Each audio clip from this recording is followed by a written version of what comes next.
كما أنت أهله اللهم على محمد كما أنت أهله وصل على محمد كما أنت أهله وفعل بنا ما أنت أهله فإنك أنت أهل التقوى وأهل المغفرة يا رب لك الحمد كما ينبغي بجلال وجهك وعظيم سلطانك یا ارحم الراحمین۔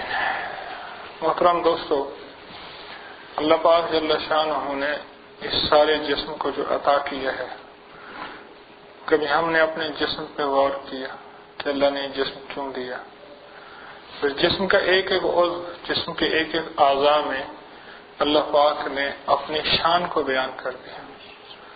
دماغ کو دیکھیں، دل کو دیکھیں، آنکھوں کو دیکھیں، ہر عضو اللہ نے دیا، اور اللہ پاک نے ہر جسم کے حصے کو اپنی محبت سے بنایا ہے۔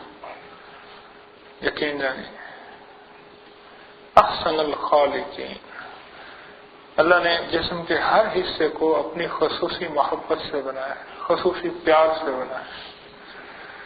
سارے جسم کے ایک ایک حصے کو اللہ نے پیار دیا ہے، محبت دی ہے اور بنایا ہے۔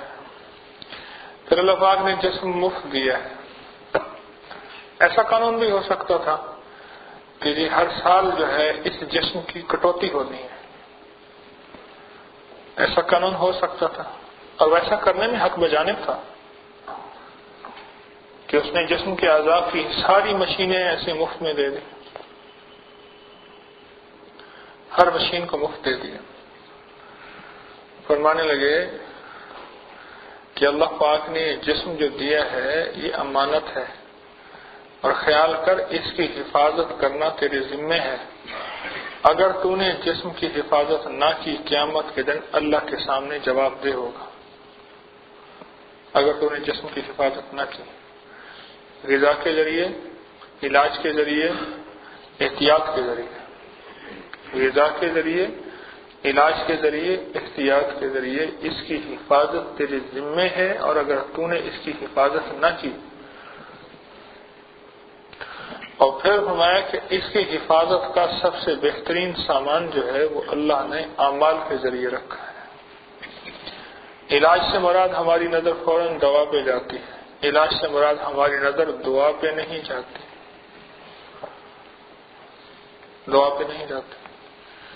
یہ سب ایک اللہ پاک کی امانت ہے، اور امانت جو ہوتی ہے وہ اپنی نہیں ہوتی، وہ کسی کی عطا کردہ ہوتی ہے، اور جس کی عطا کردہ ہے اس نے امانت کا حساب لینا ہے، امانت کا جواب لینا ہے۔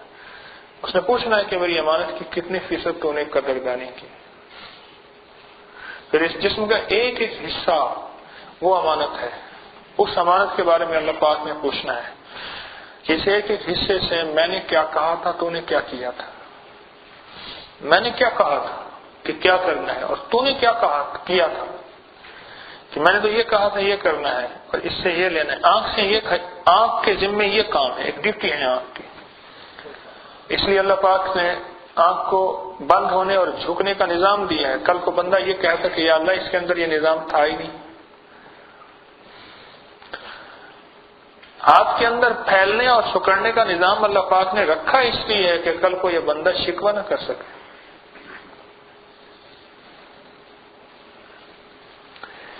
اللہ پاک نے جو دماغ دیا ہے، یہ دماغ اللہ پاک نے احکام الہی کو سوچنے کے لیے ہے، یہ احکام الہی کے لیے دماغ ہے، اور دل عشق الہی کے لیے۔ دماغ احکام الہی کے لیے اور دل عشق الہی کے لیے۔ جتنا بھی دماغ انسان کا بڑھتا جائے گا وہ احکام الہی کی طرف آتا جائے گا، اور اگر یہ دماغ احکام الہی کی طرف نہیں آ رہا تو پھر یہ مرنے سے پہلے کے نظام کو سوچے گا، مرنے کے بعد کے نظام کو یقیناً بھول جائے گا۔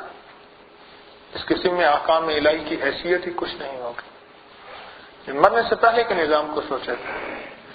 پہلے دور کے جو انسان تھے وہ مرنے سے پہلے کے نظام کو سوچتے تھے، اور پہلے دور کے جو انسان تھے وہ آخرت میں محنت کرتے تھے، ہماری ساری دنیا پہ محنت ہے۔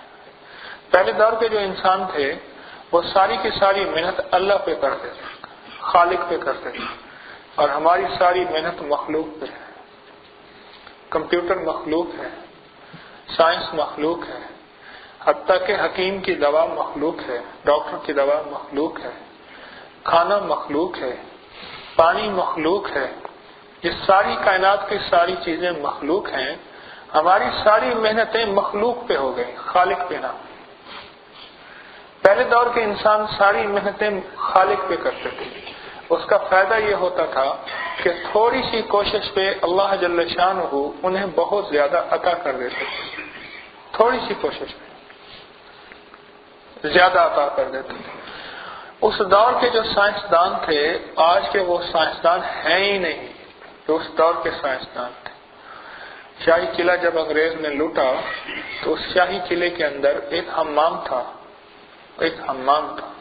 اور اس حمام کے اندر گرمیوں میں ٹھنڈا پانی آتا تھا اور سردیوں میں گرم پانی آتا تھا.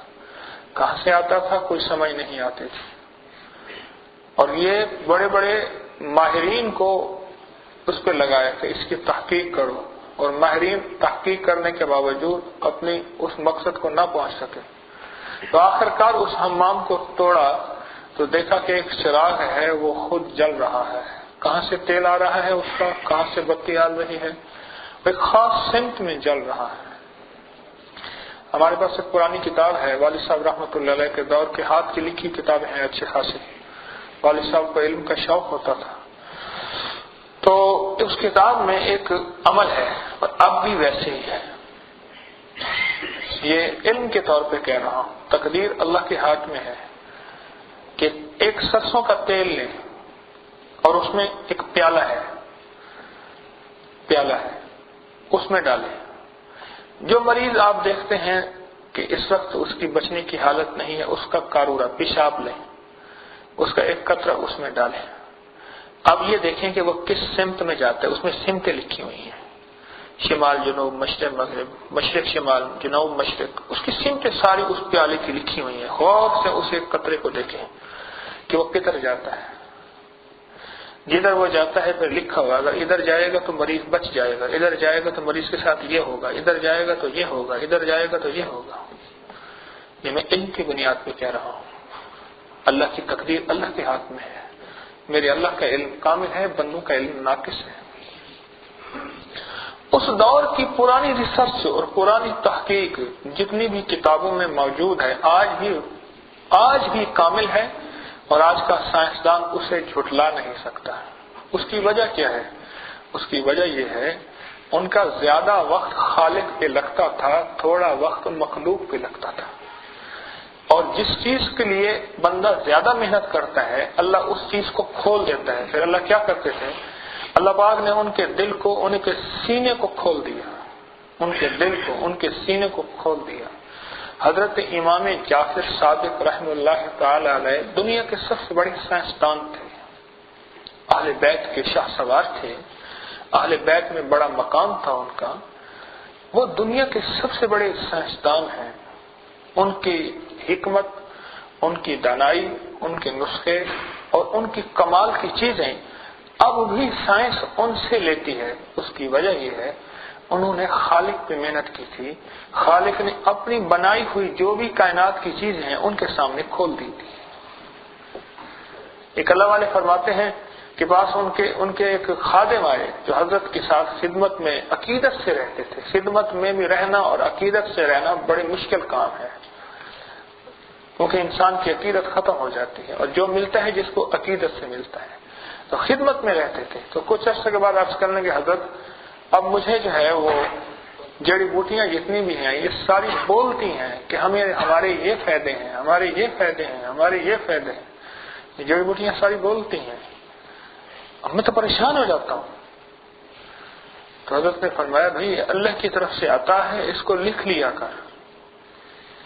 اس کو انہوں نے لکھنا شروع کر دیا. آج سے بہت عرصہ پہلے ایک کتاب چھپی، اس کا نام انہوں نے لکھا حکیم غیب دان. اس کے چند اوراق میرے پاس موجود ہیں. وہ لکھنا شروع کر دیا کہ فلاں بوٹی نے، فلاں دوا نے، فلاں چیز نے مجھے یہ بتایا. اس کے فائدے لکھنے شروع کر دیے. جب بندہ خالق کا ہو جاتا ہے ساری مخلوق کا نظام اس کا ہو جاتا ہے. جب بندہ سارا دن بیٹھ کے دنیا کو، اسباب کو اور چیزوں کو اور مخلوق کو سوچے گا، سارا دن بیٹھ کے مخلوق کو سوچے گا، تو پھر مخلوق ہی اس کے دل میں آئے گی، خالق نہیں آئے گا. اور اگر خالق ہو جائے، اس کا ساتھ ہو جائے، یقین جانیے کائنات ساری کی ساری اسی کی ہو جائے گی، کائنات کی ایجادات اسی کی ہو جائیں گی. جن لوگوں کے ساتھ ہمارے جاننے والے ایسے ہیں کہ بڑے بڑے اولیاء جنات، بڑے بڑے ولی جنات جو ہیں، ان کے ساتھ ان کا تعلق ہے، تو وہ کہتے تھے کہ وہ خود کہتے ہیں، بتاتے ہیں کہ جی پہلے دور کے جو درویش تھے وہ زیادہ وقت مخلوق پہ نہیں خالق پہ لگاتے تھے، مخلوق پہ نہیں خالق پہ لگاتے تھے. یاد رکھیے گا اگر یہ دماغ ہم نے اللہ کو نہ دیا، یہ دماغ ایسے ایسے منصوبے سوچے گا جس پہ حرام حلال کی دلیل ختم ہو جائے گی، حرام حلال کی چیزیں ختم ہو جائیں گی. دیکھو پھر اس کے اندر علم آئے گا، پھر علم اتنا آئے گا کہ یہ علم سے ہر چیز کو پرکھے گا. اگر اس کے پاس دماغ ہے اور اگر دل نہ ہوا، تو دل میں احکام الہی نہ ہوئے، تو اس کے پاس صرف علم ہوگا. شیطان کے پاس کوئی تھوڑا علم نہیں تھا، تو اس کا علم اس کی بخشش کا ذریعہ نہیں بن سکا.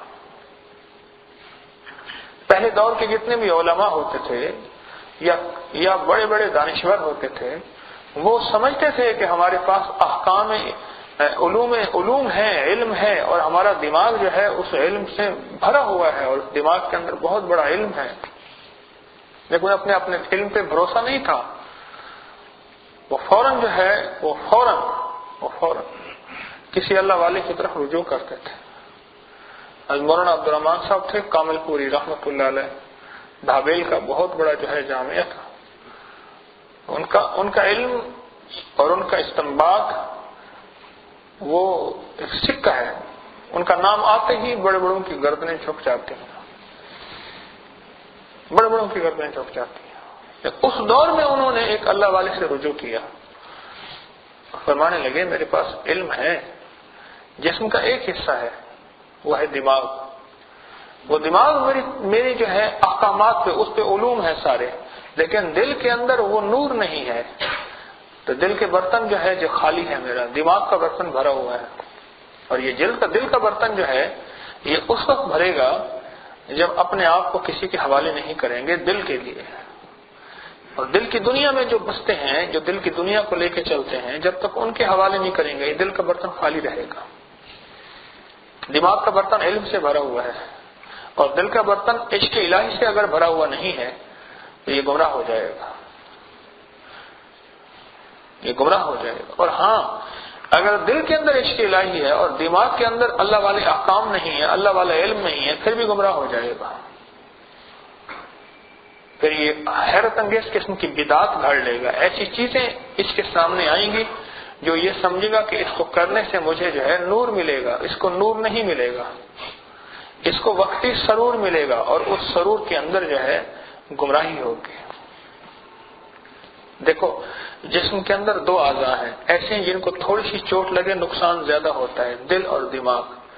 باتوں پہ چوٹ لگ جائے، جسم کے کہاں بھی چوٹیں بہت لگ جائیں، گولیاں لگ جائیں، بندے بچ جاتے ہیں. دل دماغ کو چھوٹی سی گولی چھو کے گزر جائے، بندہ نہیں بچتا.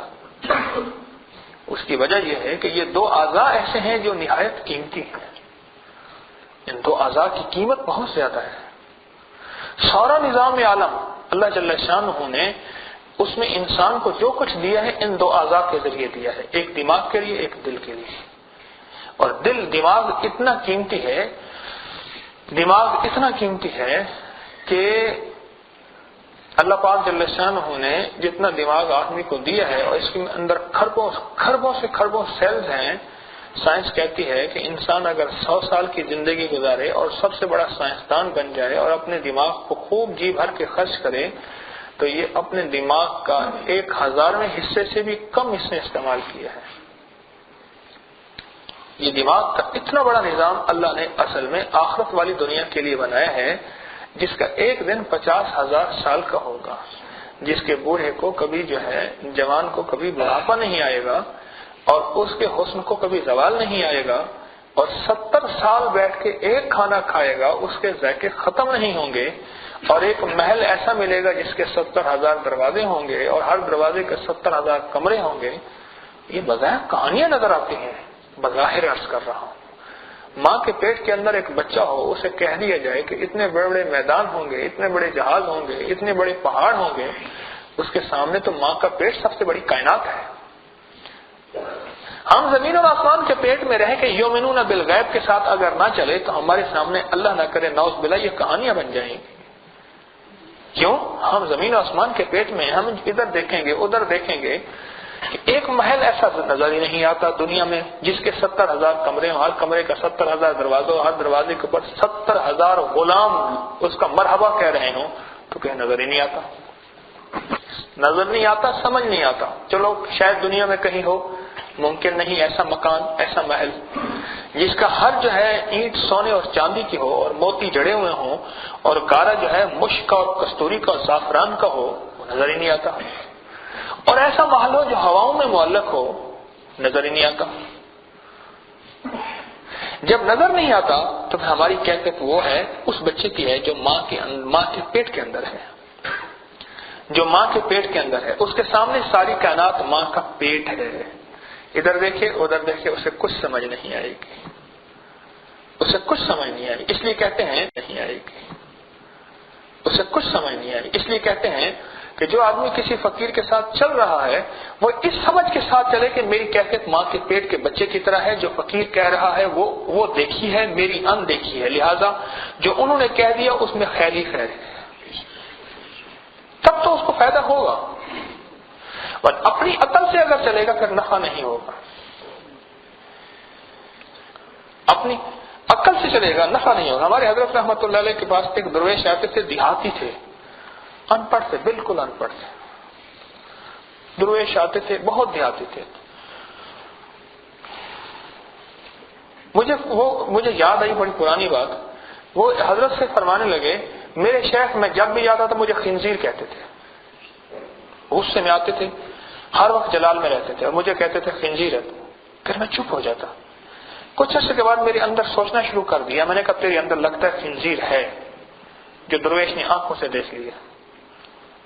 تو اپنے خنزیر کو انسان میں بدلنے کی محنت کر کے قرآن کہتا ہے ہر انسان نہیں ہوتا. اولئک کالانعام بل ہم اضل، کہ وہ جانور ہیں بلکہ جانوروں سے بدتر ہیں، کیونکہ خنزیر جانوروں کا بدترین قسم میں سے ہے، کتا خنزیر وغیرہ. وہ کہتے مجھے خنزیر کہتے تھے. اب شیخ مجھے درویش خنزیر کہہ رہے ہیں، مجھے کہنے لگے کہ سمجھ نہیں آتی تھی مجھے خنزیر کیوں فرما رہے ہیں. کچھ عرصے کے بعد مجھے سمجھ آئی نہیں وہ ایسے نہیں کہتے، میرے اندر لگتا ہے کوئی خنزیر ہے. پھر کہنے لگے میں اپنے من کو بدلنے، اپنی دنیا کو بدلنے، اپنے رزق کو بدلنے، اپنی سوچوں کو بدلنے، اپنے بولوں کو بدلنے کہ محنت کرنی شروع کی. ان کا خنزیر کہنا کم ہوتا گیا. ایک وقت آیا انہوں نے مجھے خنزیر کہنا چھوڑ دیا. کہنے لگے بہت ہی عرصہ انہوں نے خنزیر نہ فرمایا. تو مجھے ایک دفعہ میں نے پوچھا ڈرتے ڈرتے حضرت بہت عرصے سے آپ نے خنزیر نہیں فرمایا. کہنے لگے وہ ہے ہی نہیں نا اب، اس لیے اب تو ہے نہیں نا. فرماتے تھے کسی کو وہ خبیث کہتے تھے. کہنے لگے ان کو سمجھ نہیں آتی تھی. ایک بندہ تھے اس کو اندھا کہتے تھے، تو اندھا ہے. لیکن ان کو سمجھ نہیں آتی تھی اندھا کیوں کہتے ہیں. کہنے لگے اس نے سوچنا، میں نے پھر فرمانے لگے کہ مجھے سمجھ آ گئی تو میں نے اوروں کو یہ سوچیں دی. میں نے کہا خیال کرو فقیر جو کہتا ہے کلندر چے گویا حق گویا، کلندر جو کہتا ہے حق کہتا ہے، اس کے پیچھے کوئی وجہ ہوتی ہے، تمہیں سمجھ نہیں آتی. میں نے ان سے کہا کہ خیال کرو جو فقیر کہہ رہے اس کو سمجھو، اندھے ہو. کہنے لگے پھر میں نے ان سے کہا، کہنے لگے میں تو اندھا نہیں ہوں، میں تو ٹھیک ہوں. کہنے لگے نہیں تیرا دل اندھا ہے، اور جس کا دل اندھا ہوتا ہے اس کو وہ جو چیز نظر آنی چاہیے وہ نظر نہیں آ رہی ہے، اور جو نظر نہیں آنی چاہیے وہ نظر آ رہی ہے. مرنے سے پہلے کے نظام کو دیکھ کے چل رہا، میرا قرضہ اتر جائے، میری ترقی ہو جائے، چھوٹی گاڑی سے بڑی گاڑی ہو جائے، سائیکل سے موٹر سائیکل ہو جائے، چھوٹے مکان سے بڑا مکان ہو جائے یا مکان نہیں تو کوٹھی مل جائے، اس کی آنکھیں یہ دیکھ رہی ہیں۔ اور یہ وہ چیزیں ہیں جو کھچنے والی، جو لٹنے والی، جو بکنے والی، آج کے بنگلے والے کا بنگلے بک جاتے ہیں، یہ وہ چیزیں ہیں جو چھننے والی ہیں۔ یا ان کی طرف دیکھ رہا تو اندھا نہ ہوا تو کیا ہوا؟ اندھا نہ ہوا تو کیا ہوا؟ جب باقی اندھا ہے۔ اب معالج کسی کو کہہ دے کہ آپ کو ہیپیٹائٹس ہے، غصہ آئے گا اس کو؟ کہنے لگا نہیں آئے گا۔ کیوں؟ اس کا شکریہ ادا کرے گا، جی آپ نے تو مہربانی کی، مجھے بیماری کا بتا دیا، مجھے بیماری کا پتہ ہی نہیں تھا۔ اس نے کہا جی میری بیماری کو فلاں ڈاکٹر نے جا کے تلاش کیا، اب میرے اندر کوئی تھوڑی سی نفس کی شدھ بدھ ہے، تھوڑی سی، میں بعض اوقات نفس پہ ہاتھ رکھتا ہوں، کچھ بیماریاں بتا دیتا ہوں، حیران ہو جاتے ہیں۔ آج کچھ ہوا ہے، فائلیں تھی اتنی بڑی، میں نے کہا فائل رکھ دے، میں بیماری بتا دیتا ہوں، اگر آپ کو بیماری میری سمجھ آ جائے پھر مجھے فائل دکھا دے۔ اور میں نے اللہ کی توفیق سے کچھ عرض کر دیا، جو کہنے لگے تو ہم نے ہزاروں روپے کے ٹیسٹ کرائے ہوئے تھے، ٹیسٹ والوں نے یہ نہیں بتایا، آپ نے کیسے بتا دیا؟ اگر میں نے انہیں بیماری بتا دی ہے تو میرا شکریہ ادا کرتے ہیں، اور اگر کسی کو روحانی بیماری بتا دی جائے وہ غصے میں آ جاتا ہے۔ اس کی وجہ کیا ہے؟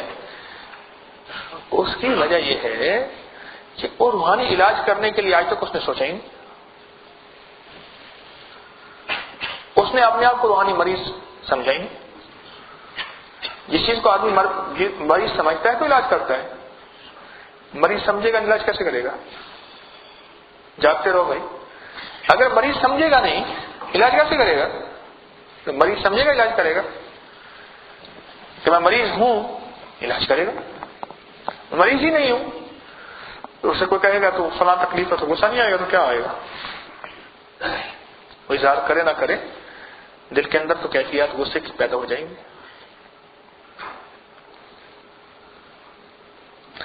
دماغ میں علوم جو بھرے ہوئے ہیں ہم نے، وہ دن رات یہ بھرے ہوئے ہیں کہ مرنے سے پہلے کی محنت ساری کی ساری دماغ میں بھری ہے، اس کا نام علم رکھا ہے۔ سب سے پہلے تو یہ جان لو یہ علم نہیں ہے، علم الہی وہ ہے جو کریم کی پہچان دے، وہ ہے علم۔ یہ فن ضرور ہے، سبجیکٹ ضرور ہے، وہ اکنامکس کا سبجیکٹ ہے، وہ ٹیکنالوجی ہے، وہ سائنس ہے، وہ میڈیکل ہے، کوئی بھی ہے، وہ یہ سارے کے سارے سبجیکٹ ہیں، فن ہیں، اور فن سیکھنا کوئی گناہ نہیں، لیکن علم صرف ایک ہے، اور وہ علم جس سے اللہ اس کے رسول صلی اللہ علیہ وسلم کی پہچان پیدا ہو۔ علم وہ ہے جو اس کی آنکھوں سے اندھیرا ہٹا دے، علم وہ ہے جو اس کی آنکھوں کے سامنے اجالا لے ہے، علم وہ ہے جو اس کو آخرت کی پہچان دے دے، علم وہ ہے جو موت کے آنے والی بعد آنے والی ہمیشہ کی زندگی کا اس کو سلیقہ دے دے۔ علم تو اسے کہتے ہیں۔ ایک بندہ ہے اس کے پاس ساری دنیا کا علم فن ہے، لیکن اس کے پاس اپنے رب کی پہچان نہیں ہے، اپنے رب کی پہچان نہیں، اس کے پاس حلال و حرام کی پہچان نہیں۔ وہ تو وہی جانور ہے جو اس کے کھیت میں چلا گیا یا اپنے مالک کے کھیت میں چلا گیا، اسے کوئی پتہ نہیں یہ مالک کا کھیت ہے، اور کوئی پتہ نہیں یہ مالک کا کھیت نہیں ہے۔ اس کے پیش نظر بھوک ہے، خواہش ہے، چاہت ہے، گھاس ہے، اسے جہاں سبز ہرا گھاس نظر آئے گا وہ اسی کھیت میں جائے گا۔ وہ جانور ہوتا ہے، وہ انسان نہیں ہوتا۔ انسان ہوتا وہ ہے اس کا سوکھا گھاس ہوگا، اس کا سڑا ہوا گھاس ہوگا۔ اس گھاس سے میری مثالیں، اس کی گھاس کے پیچھے میرے پیچھے کوئی آپ کو اشارے ہیں، چاہے اس کا تعلق رزق سے ہے، چاہے اس کا تعلق خواہش سے ہے، زندگی کے ہر شعبے سے۔ اس کا گھاس جیسا ہوگا وہ کہے گا میرا گھاس یہ ہے، اس کا گھاس وہ ہے، ٹھیک ہے اس کا گھاس ہرا ہے تو میرا نہیں ہے۔ جب اس کے اندر علم الہی آئے گا، یہ اس وقت آئے گا جب اس کے دماغ کے اندر یہ چیز پہلے ختم ہوگی کہ میں نے جو سیکھا ہے وہ مکمل ہے، نہیں، بلکہ یہ سیکھے گا ہاں یہ جو کچھ میں نے فن سیکھا ہے، یہ فن سارا کا سارا جو ہے روٹی کے لیے، روزی کے لیے تو ہے، لیکن یہ روٹی اور روزی بھی یہ فن مجھے حلال دے یا حرام دے، یہ پھر اور فن ہے، کوئی اور علم ہے۔ یہ حلال حرام کا رزق، حلال حرام یہ پھر کہیں اور سے ملے گا کہ یہ حلال ہے رزق یا حرام ہے، یہ پھر یہ زندگی کا نظام کہیں اور سے چلتا ہے۔ دیکھو میری بات سنو اللہ والو، جس طرح اس علم کو سیکھنے کے لیے، جس کو علم ہم کہہ رہے ہیں فن کو، اس علم کو سیکھنے کے لیے وقت دیا تھا، ٹائم دیا تھا، بچپن سے لے کر آگے تک قلم اور پینسل اٹھائی، لکھا پڑھا سوچا اور وہ علم حاصل ہو گیا، لیکن اس علم نے یہ نہ سکھایا کہ اللہ کون ہے، رسول کون ہے صلی اللہ علیہ وسلم، اور حلال کیا ہے اور حرام کیا ہے، اس علم نے یہ نہ سکھایا۔ معلوم ہوا علم تو ملا، انسانیت نہ ملی۔ اس لیے پھر ماں باپ کو ککے مارتے ہیں، کہتے ہیں میں نے اتنی بڑی ڈگری دلائی ہے، مجھے جو ہے میری بے عزتی کرتے ہیں، میرے پاس آتے ہیں، ماں باپ آتے ہیں، بعض اوقات بچے کو ساتھ لاتے ہیں۔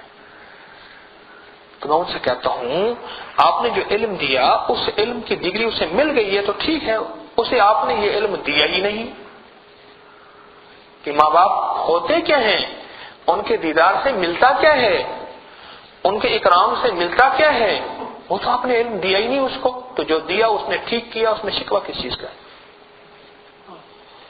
وہ تو علم دیا ہی نہیں آپ نے، پہلے دن سے نہیں دیا۔ دل کے اندر دو نازک چیزیں ہیں، جسم کے اندر دو نازک چیزیں ہیں، پھر عرض کر رہا ہوں، ایک دماغ ہے، ایک دل ہے۔ دماغ جو ہے وہ اللہ کے حکم کے لیے دماغ دھڑکتا ہے اور دل دھڑکتا ہے۔ دماغ دھڑکتا ہے اس بات کے لیے کہ میں یہ سوچوں کہ میرا رب مجھ سے چاہتا کیا ہے، اور دل دھڑکتا ہے اس چیز کے لیے کہ اللہ کی محبت اور اللہ کا عشق وہ کیسے حاصل ہو، کیسے حاصل ہو۔ اور دماغ کے ساتھ جو قانون چلتے ہیں نا، وہ قانون ختم ہو جاتے ہیں 70 سال کے بعد۔ کمیونزم لیلن کے مجسمے کو گھسیٹ کے پھینک رہے تھے وہی لوگ کہ ہمارا علم غلط تھا۔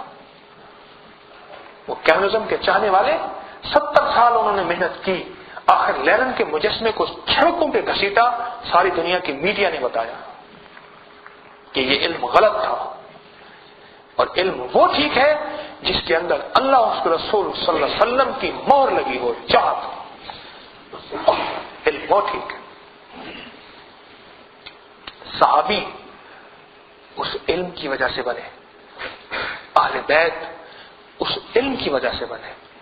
میرے آقا سرور کونین صلی اللہ علیہ وسلم کے سارے رشتہ داروں نے اسلام قبول نہیں کیا تھا، آپ حیران ہوں گے، ہم ان کو اہل بیت کہتے نہیں، اسلام قبول نہیں کیا سب نے، سارے بنو ہاشم نے، سارے قریش نے اسلام قبول نہیں کیا، ہم ان کو اہل بیت نہیں کہتے۔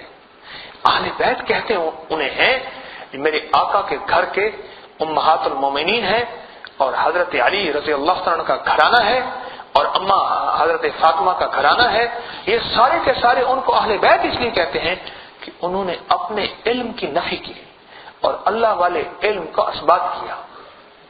حضرت علی کرم اللہ وجہ بہت ذہین انسان تھے، اللہ نے عقل دانش بہت دی تھی، علم حکمت بہت دی تھی، اور اس دنیا کے سب سے نبی علیہ الصلوۃ والسلام کے بعد دنیا کے سب سے دانا انسان تھے، بہت بڑے دانا تھے، علم و حکمت کے اعتبار سے، علم و حکمت کے اعتبار سے۔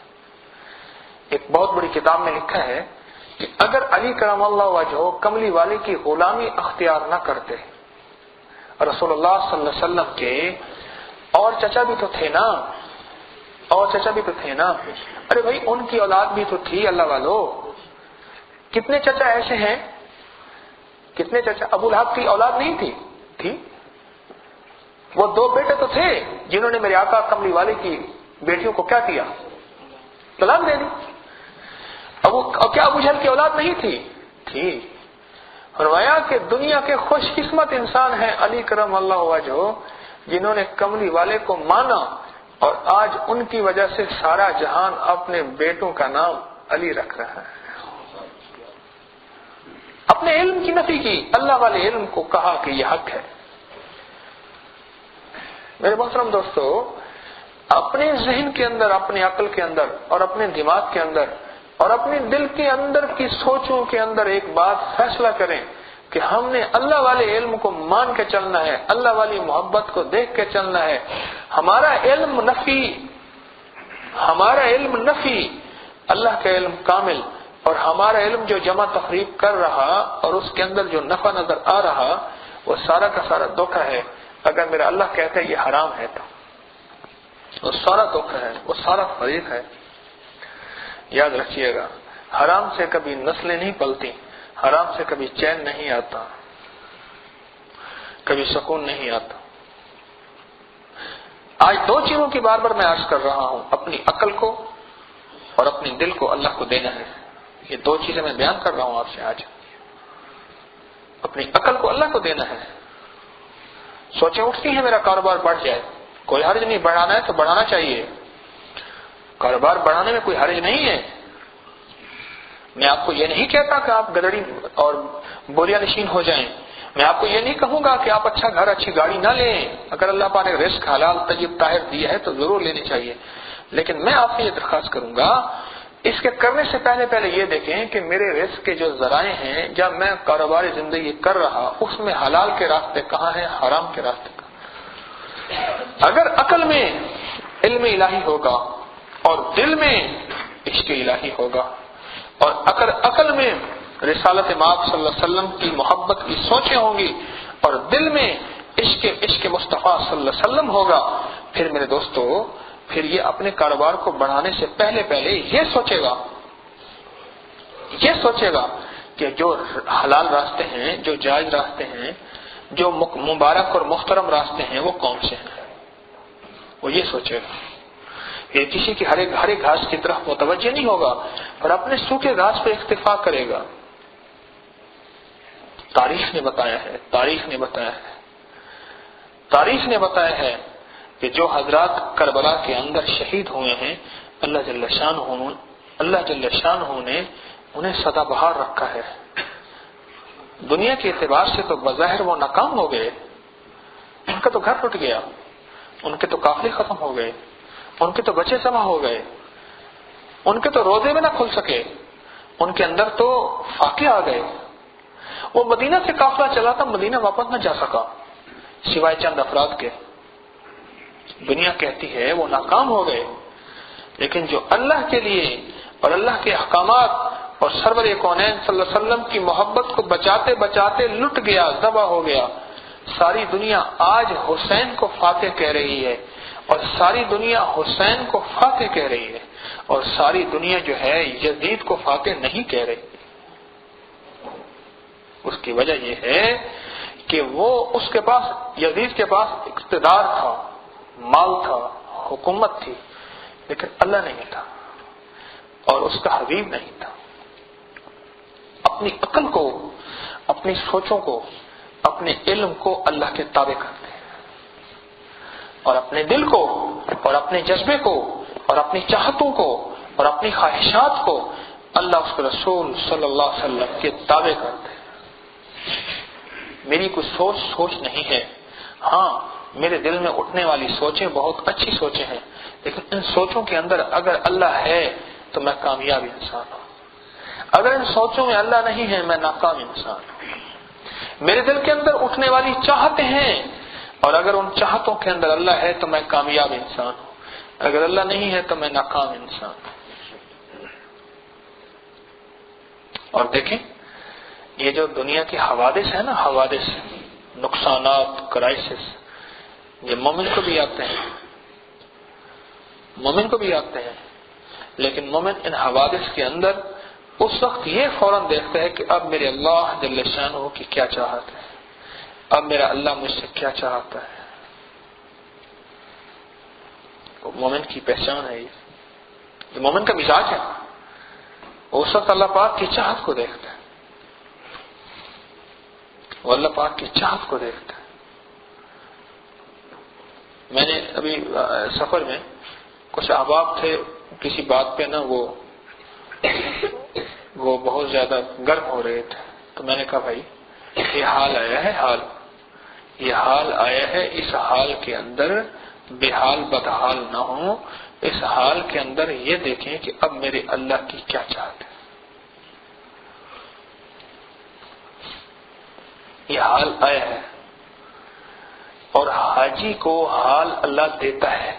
ایک اللہ والے فرماتے ہیں یکم ذی الحجہ سے میں آخر تک 2 نفل پڑھنا شروع کر دیتا ہوں حاجت کے، یا اللہ میرے ساتھ عافیت کا معاملہ فرما، عافیت کا معاملہ فرما، عافیت کا معاملہ فرما۔ اللہ سے مانگتے رہیں، عافیت. اگر حال آ جائے تو اس پہ بے حال نہ ہو. میں یہی بات ان سے عرض کی. میں نے کہا گروپ لیڈر کو گالیاں نہ دو، حکومت کو گالیاں نہ دو، سعودی عرب کے نظام کو نہ کرو. ڈرائیور لے کے، اور مجھے ہمارے ایک صاحب ملے، مجھے کہنے لگے 35 گھنٹے ڈرائیور جو ہے وہ تھا کوئی بیچارہ ناواقف ڈرائیور ہوتے ہیں اکثر 99%. ظاہر حکومت سعودیہ جو ہے اللہ ان کو جزا خیر دے، بیچارے بڑے انتظام کرتے ہیں، بہت انتظام کرتے ہیں. تو وہ بھائی گھر میں 10-15 بندے آ جائیں، وقت پڑ جاتا ہے، مہمان آ جائیں، کیا خیال ہے 200-250 بندوں کی بارات آ جائے تو پسینے چھوٹ جاتے ہیں، نیندریں حرام ہو چکی ہیں. ایسے نہیں ہوتا. اور جن کے ہاں کتنے لاکھ لوگوں نے حج کیا پتا؟ 40 لاکھ لوگ. 40 لاکھ، اوہو 40 لاکھ لوگ ایک جگہ اکٹھے ہو جائیں اور راستے بھی ایک ہوں تو اس میں بیچارے ڈرائیور کہاں سے لے آئیں؟ 35 گھنٹے سڑکوں پہ گھماتا رہا. ابھی ہم ایئرپورٹ آ رہے تھے جدہ ایئرپورٹ میں، میں کہہ رہا یا اللہ یہ ابھی تو جگہ گزری تھی، پھر ڈرائیور یہاں سے گزر رہا، پھر گزر رہا، اور وہاں سے چکر کاٹو سے راستہ نہیں مل رہا.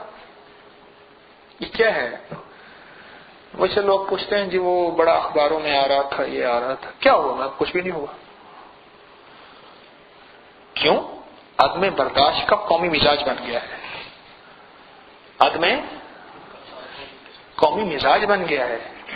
اور میڈیا کو پتا ہے کہ امت کی دکھتی راہ پہ ہاتھ رکھنی ہے تو اس نے پھر اسی چیز کو اٹھانا ہے. کچھ بھی نہیں ہوا.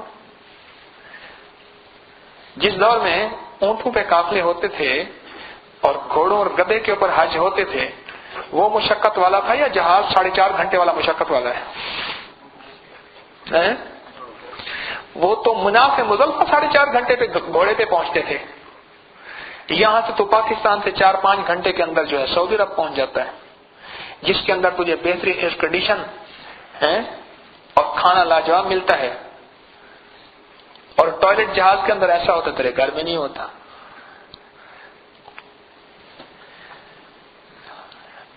میں نے ایک نچوڑ نکالا ہے، پتہ نہیں میرا غلط ہو سکتا ہے. یہ نچوڑ نکالا ہے، دیکھیں قوموں کی یا کچھ لوگوں کی بدنیتی اپنی جگہ پہ کہ انہوں نے کی، ان کی خطا ہے. اس خطا کی بنیاد میں ہوں، آپ ہیں، اگر آپ نہیں تو میں ہوں. کیوں؟ انسان کے خراب ہونے سے اللہ پاک اس کے مطابق حکمران لاتے ہیں. ایسے ہے نا، جیسے عوام ہوتے ہیں ویسے حکمران ہوتے ہیں. میں نے ایک نچوڑ نکالا ہے کہ دنیا کے اعتبار سے مشقت کرنا چونکہ رواج میں ہے تو اس لیے دنیا کے اعتبار سے کوئی مشقت آتی ہے تو اس کے لیے کوئی چیختا چلاتا ہی نہیں ہے، کوئی شور ہی نہیں کرتا. کیونکہ اعمال کے اعتبار سے، آخرت کے اعتبار سے، اللہ کے رسول صلی اللہ علیہ وسلم کو پانے کے اعتبار سے مشقت رواج میں نہیں ہے. اس لیے اگر مشقت حج کے نام پہ آتی ہے، جبکہ یاد رکھیے گئے لفظ اللہ نے حج کو مشقت کے ساتھ جوڑا ہے. اللہ نے حج کو مشقت کے ساتھ جوڑا ہے. تو جو کہ یہ اعمال کے اعتبار سے رواج میں نہیں ہے، اس لیے اس کے لیے چیخو پکار شروع ہو جاتی ہے. رواج میں نہیں. اور دنیا کے لیے مشقت کو کرنا فخر سمجھا جاتا ہے، وہ رواج میں ہے. جس کے دل میں حکم الہی ہوگا اور جس کے دل میں عشق الہی ہوگا تو اسے سچی بات ہے عبادت کی مشقت پہ مزہ آئے گا. پاؤں میں چھالے، لب پہ نالے، وہ ایک بنی ہوئی ایک اشعار بنے ہوئے ہیں. پھر یہ چیزیں ہوں گی، پھر اللہ سے نالے فریاد ہوں گے، پھر اس میں مزہ ہے. اس پہ مجھے ایک صاحب کی بات یاد آئی. اس نے کہا بھوک بھی لگی ہوتی ہے اور مجھے پیسے مل رہے ہوتے ہیں، دکان پہ بیٹھا ہوتا ہوں. کہنے لگے اس بھوک میں مزہ آتا ہے.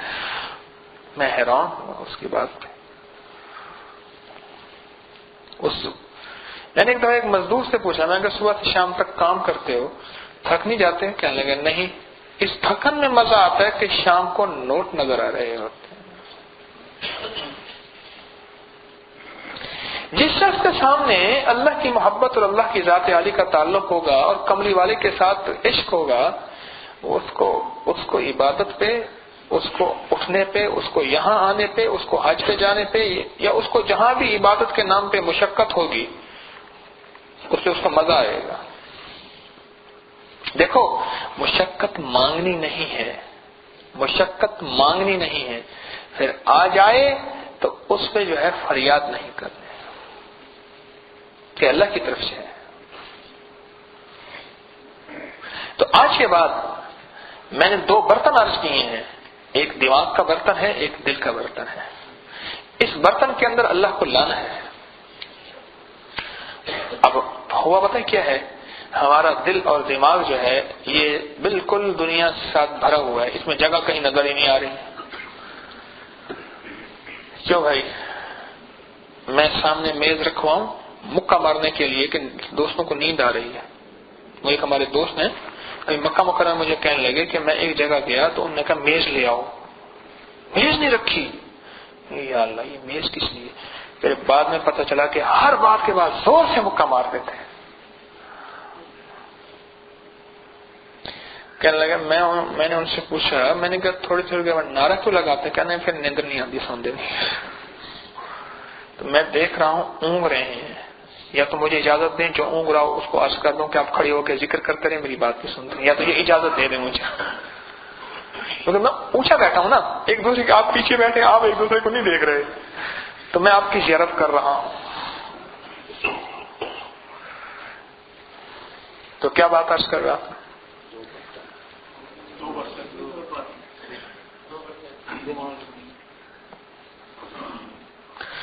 جسم کے نازک ترین حصے ہیں یہ اللہ کو دے دیں۔ سچی بات یہ ہے کہ اللہ پاک دنیا میں جنت کا مزہ دے دے گا، یہ میرا لفظ یاد رکھیے گا،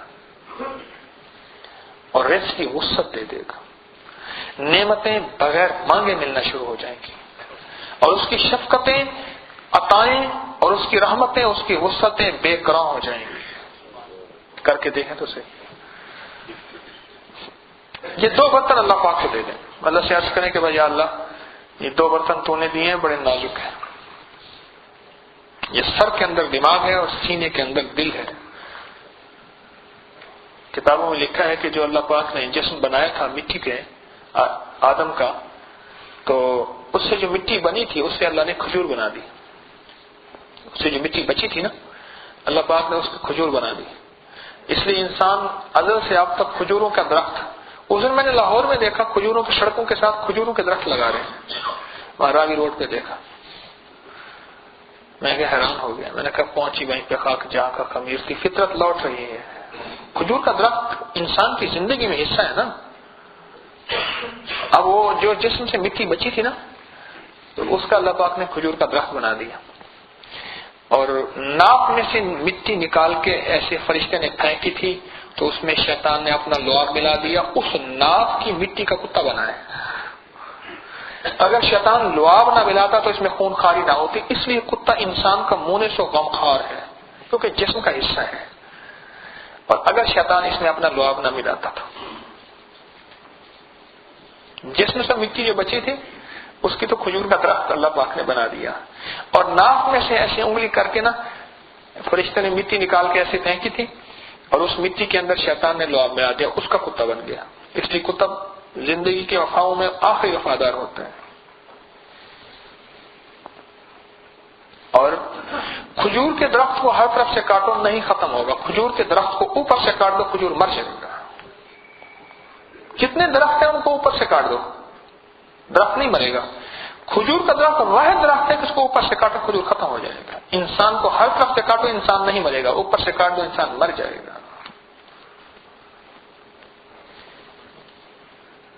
یہ 2 برتن اللہ جل شانہ نے مجھے آپ کو دی ہیں، ان 2 برتنوں کو اللہ کی محبت پہ لانا ہے، اللہ کی محبت پہ جھکانا ہے، اور وہ یہ برتن ہے دماغ کا برتن، اور دوسرا برتن ہے دل کا برتن۔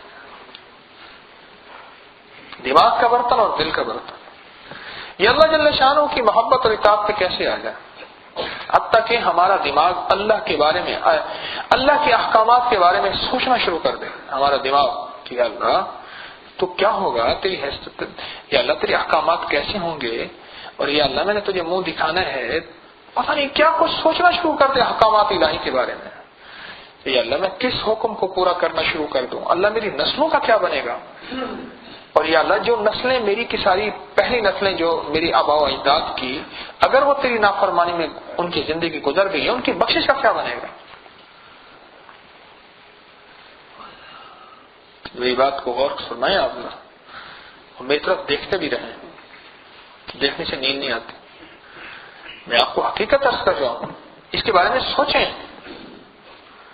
جب دل اللہ کو دیں گے پھر دل کے اندر جذبے اللہ والے آنا شروع ہو جائیں گے. سوچیں اللہ والے آنا شروع ہو جائیں گے تو دنیا کے جذبے ختم ہونا شروع ہو جائیں گے، آہستہ آہستہ آہستہ آہستہ آہستہ آہستہ. جب دنیا کے جذبے ختم ہونا شروع ہو جائیں گے پھر اللہ پاک بغیر چاہت کے دنیا اس کو دینا شروع کر دے گا. اس کی چھوٹی سی مثال، ابھی صرف زبان سے ذکر کرتے ہیں کہ جی میں نے فلاں وظیفہ پڑھا، زبان سے ذکر کرتے ہیں، زبان سے، دل سے نہیں کرتے، زبان سے ذکر کرتے ہیں تو برکت آنا شروع ہو جاتی ہے، دنیا ملنا شروع ہو جاتی ہے، کام بننا شروع ہو جاتے ہیں، فلاں مشکل حل ہونا شروع ہو جاتی ہے. صرف زبان سے ذکر کرتے ہیں. اور اگر یہ ذکر دل میں اتر جائے تو سوچو تو پھر کیا ہونا شروع ہو جائے گا. اس لیے تو عرض کر رہا ہوں بار بار کہ اب تھوڑا سا اللہ کا ذکر دل کے اندر اللہ کو بسانا شروع کر دیں.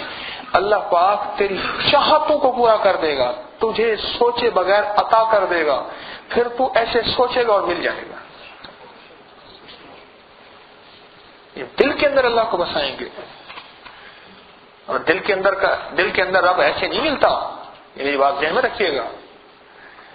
اس دل کو دل والی محفلوں میں بار بار لانا پڑے گا، دل والی مجالس میں بار بار آنا پڑے گا. دل والی محبت جہاں ملتی ہے، جہاں اللہ والی محبت ملتی ہے، اس پہ آنا پڑے گا. اس پہ طلب بے چینی ہو، اس پہ بے کلی بے قراری ہو، پھر بات بنے گی. ایسے نہیں ہوگا.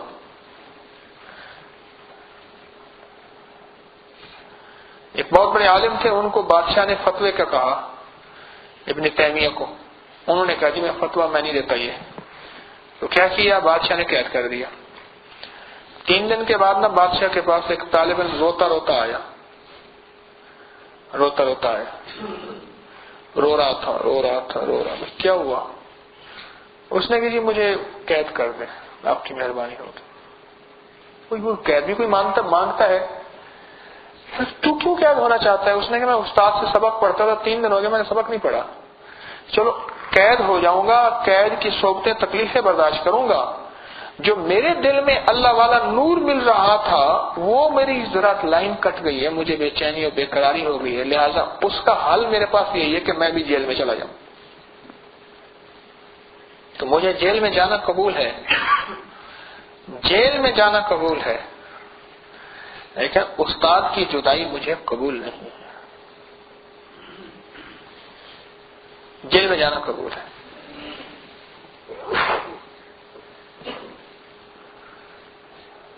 دیکھیں آپ ذرا میری اس بے ربط باتیں اور ٹوٹے پھوٹے جملے، اکثر یہ لفظ کہا کرتا ہوں، بے ربط باتیں اور ٹوٹے پھوٹے جملے، اگر ان پہ غور کریں نا تو میرے خیال میں بہت کچھ لوگ انہی باتوں سے لے کے جاتے ہیں. اگر غور کریں تو اللہ کرے ان میں خلوص ہو، اخلاص ہو. بڑا مہنگا سودا ہے خلوص اور اخلاص کا. دل سوچنا شروع کر دے، دل کے اندر جذبے اٹھیں اور دماغ سوچے یا اللہ کیسے ہو جائے کہ پوری دنیا کے سارے عالم کے سارے انسان یا اللہ تیری محبت میں آ جائیں، تیری کملی والی کے سامنے جھک جائیں. اب یہ سوچے آنا شروع ہو جائے. کافر کو دیکھتے ہی ہمارے اندر کا جذبہ بدل جائے. یا اللہ کیا ہوگا کہ یہ جہنم کی آگ سے بچ جائے. کافر کو دیکھتی ہمارے اندر کا جذبہ بدل جائے اور اس کے بارے میں سوچنا شروع کر دیں کہ کیسے ہو کہ یا اللہ یہ کلمے والی زندگی پہ آ جائے اور جو ہے جہنم والی زندگی سے بچ جائے. کیسے ہو کافر کو دیکھتے ہی ہمارا اندر کا جذبہ ایسے ہو جائے. آج تو ہماری اولاد کو دیکھتے ہمارا جذبہ ایسے نہیں ہوا. اوہو یعنی اللہ والے علم سے ایسے دور ہوئے کہ اولاد کو دیکھ کے جذبہ نہیں آتا کہ یا اللہ کس طرح یہ اولاد ساری کی ساری میری تیرے کملی والے کی غلام بن جائے، میری بیٹی حضرت فاطمہ رضی اللہ تعالیٰ عنہ کی چادر اوڑھنے والی بن جائے اور ان کی غلام بن جائے۔ آج تو اولاد کے بارے میں جذبہ نہیں آتا۔ ہاں اولاد کے لیے یہ جذبہ ضرور آتا ہے، اولاد کے لیے یہ جذبہ ضرور آتا ہے کہ میری اولاد ساری کی ساری جو ہے، میری اولاد ساری کی ساری وہ دنیا کے اعتبار سے آگے نکل جائے۔ میں گیا اپنے ایک دوست کو حج پہ ملنے کے لیے، بڑی دور عمارت تھی ان کی، تو وہاں گیا نا تو کمرے میں ایک بابا جی بھی تھے، بوڑھا بھی تھے۔ بابا جی نے جو اپنا تعارف کرایا وہ یہ کرایا کہ میری ایک بیٹی امریکہ میں فلاں، ایک بیٹا انگلینڈ میں یہ کرتا ہے، فلاں یہ کرتا ہے، فلاں یہ کرتا ہے، فلاں یہ کرتا ہے۔ دنیا کے سارے بڑے بڑے اونچے اونچے جو ہے تعلیم کوالیفیکیشن یہ سب کچھ بتائی۔ اس نے کہا جی ہم جو ہے ہمیں بیٹا اور بیٹیوں نے سب نے ہمیں حج پہ بھیجا ہے۔ میں نے کہا آپ اتنے پریشان ہو رہے ہیں، بوڑھے ہیں، آپ کی اہلیہ معذور ہیں، آپ معذور ہیں، کوئی بیٹا اور بیٹی آپ کے ساتھ حج پہ خدمت پہ نہیں لگا؟ کہنے لگا ان کے پاس وقت نہیں تھا۔ اور میں نے اگلی بات جو ان سے عرض کی، میں نے کہا کیا خیال ہے مرنے کے بعد ان کے لیے وقت ہوگا کہ وہ کچھ کل کلمہ نماز آپ کے لیے پڑھ کے بخش دیں؟ تو ایک ساتھ بیٹھا تھا، کہنے لگے جی آتا ہوگا تو بخشیں گے۔ بات تو ٹھیک ہے، آتا ہوگا تو بخشیں گے۔ اللہ والے علم سے جب دور ہوئے، اللہ والے علم سے جب دور ہوئے تو پھر اپنی اولاد کا فکر کرنا بھی چھوڑ دیا، اپنی اولاد کا۔ وہ جذبہ جو میں کہتا ہوں کافر کے لیے ہونے چاہیے، وہ جذبہ آج کافر تو کجا ہمیں اپنی اولاد کے لیے پیدا نہیں ہوا، اپنے بیٹے معصوم بیٹے کے لیے، عزیز ترین بیٹے کے لیے پیدا نہیں ہوا۔ یا اللہ یہ میرا بیٹا جو ہے ایسی زندگی گزار کے چلا جائے گا، بس دنیا کو اوڑھنا بچھونا، کفر کا اوڑھنا بچھونا اس کی زندگی کا حصہ بن جائے گا، بس ایسی میری زندگی اس بیٹے کی گزر جائے گی، میری بیٹی کی زندگی ایسی گزر جائے گی۔ نہیں، اس میرے بیٹے اور بیٹے کے پیچھے ایک ہستی ہے اور ان کا نام ہے محمد صلی اللہ علیہ وسلم۔ وہ اتنی بڑی ہستی ہیں، ان ہستی کی غلامی اس بیٹے کے ذمے ہے، اس ہستی کی غلامی اس اولاد کے ذمے ہے۔ یا اللہ کس طرح وہ بیٹا اور بیٹی جو ہے وہ کام والے بن جائیں، اگر ایسے نہ ہوئے تو ناکام ہو جائیں گے۔ میرے مطابق دنیا کے مطابق کامیاب ہیں لیکن یہ ناکام ہے۔ یقین جانیے جو اہل بیت کا معاشرہ تھا، جو صحابہ کا معاشرہ تھا، اس معاشرے کے اندر طلاقیں نہیں تھیں، ہزاروں میں ایک ہوتی تھی۔ ارے خوبصورت معاشرے نے، ماڈرن معاشرے نے تجھے طلاقوں کی شرح بڑھا دی ہے۔ میرے پاس کہانیاں آتی ہیں، ان کہانیوں کے پیچھے یہ ہوتا ہے کہ اب اس کا حل صرف طلاق ہے، کوئی حل نہیں ہے۔ کیوں؟ بیوی یا شوہر ایسے اتنا آگے نکل چکے ہوتے ہیں کہ ان کی واپسی ناممکن ہو چکی ہوتی ہے۔ پہلے دن سے وہ اینٹ غلط رکھی تھی، کہنے لگا بیٹی کی عمر ہو گئی شادی کے لیے، ماں بھی فکر مند ہوئی، باپ بھی فکر مند ہوا۔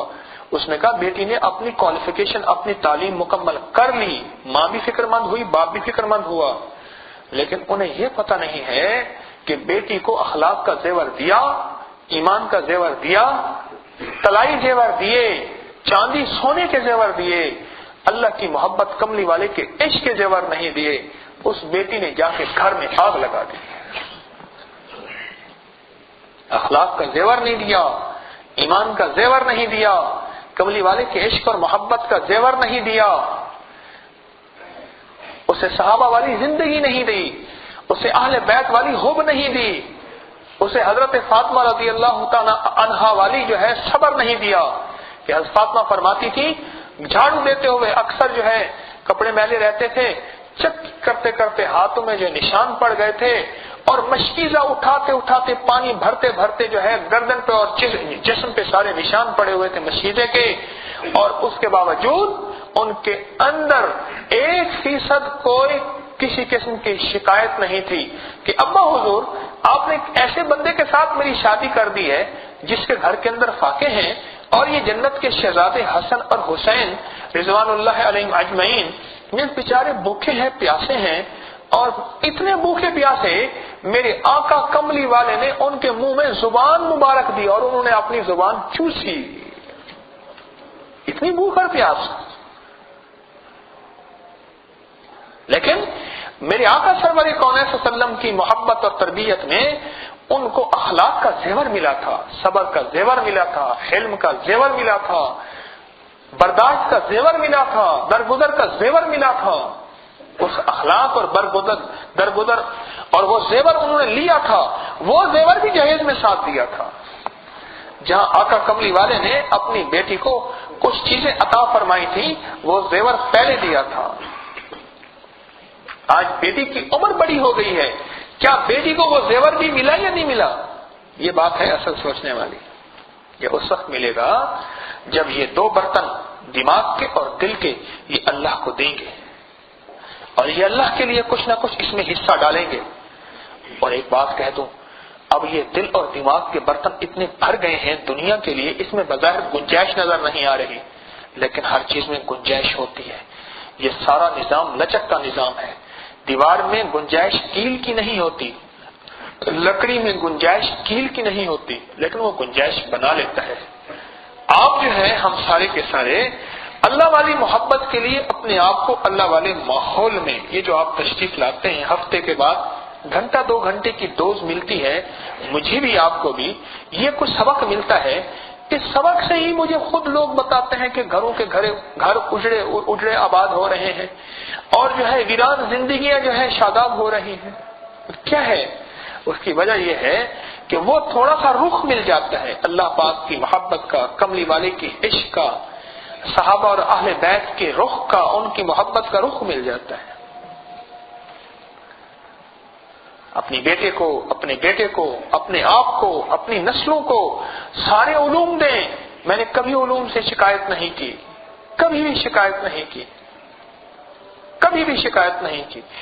ایک بات میں نے آپ کی خدمت میں عرض کی ہے اور عرض کر رہا ہوں، اور وہ یہ ہے کہ ساری چیزیں دے دیں، سب کچھ دے دیں، لیکن اخلاق کا زیور دیں، ایمان کا زیور دیں. روز بچوں کو یہ بتائیں، روز بچوں کو یہ سمجھائیں، ان کے لیے دعا کریں غائبانہ، ان کے لیے صدقہ کر کے دعا کریں، ان کے لیے اپنی نمازوں میں دعا کریں، ان کے لیے نمازوں کے بعد دعا کریں.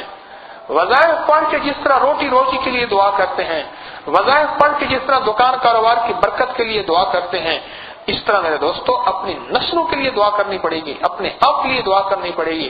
جیسے میں اکثر دعا کی ترتیب عرض کرتا ہوں، اللہ والو ایسے دعا کے لیے ہاتھ اٹھاؤ، ایسے ہاتھ ملا کے ایسے تصور کرو کہ یہ برتن ہے اور اس میں اپنے دل کو اٹھا کے رکھ دو اور دیکھو اور عرض کرو کہ الہی یہ سیاہ ہے، یا اللہ اس دل کو اپنی ذات عالی کی معرفت کے لیے قبول کر لے. ایسے ہاتھ اٹھا کے، اور گھنٹوں نہیں ہو سکتی اگر طبیعت، منٹوں، کچھ دیر کے لیے تصور یہ ہو کہ اب یہ دل میرے سینے میں نہیں، میرے دونوں ہاتھوں کے ایسے برتن میں ہے، دعا کی طرح جیسے دونوں ہاتھ کے برتن بنائیں اس میں ہے، اور میں اللہ کی ذات کو پیش کر رہا ہوں، اور میرا اللہ جو ہے اس دل کو توجہ فرما رہے اور شفقت فرما رہے. بدبودار دل ہے، اس قابل نہیں ہے، لیکن کریم ہے، کریم ہے. اور پھر اللہ پاک سے عرض کریں، اللہ تیرے کریم بندے ایسے ہوتے ہیں کہ تیرے بندوں پہ شفقت کرتے ہیں. لاشیں بدبودار ہوتی ہیں، ان کو غسل دیتے ہیں اور ان کو غسل دینے کے بعد پھر ان کو دفن کر دیتے ہیں، ان کا پردہ ڈال دیتے ہیں ان پہ. اللہ یہ بدبودار دل ہے تو اس کو غسل دے دے، اپنی محبت کا، اپنے پیار کا، اپنی شفقت کا، اور اللہ اس کو صفائی کا غسل دے دے.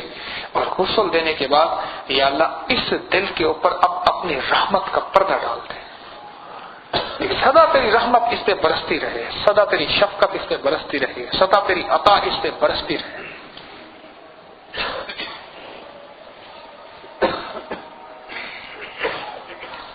میرے دوستو یہ محنت کریں، اپنے دل پہ محنت کریں. اور دل پہ محنت کرنے والے کچھ مل جاتے ہیں، دماغ پہ محنت نہیں کرتے. دماغ پہ محنت کریں، اپنے دل پہ اپنے دماغ پہ محنت کریں،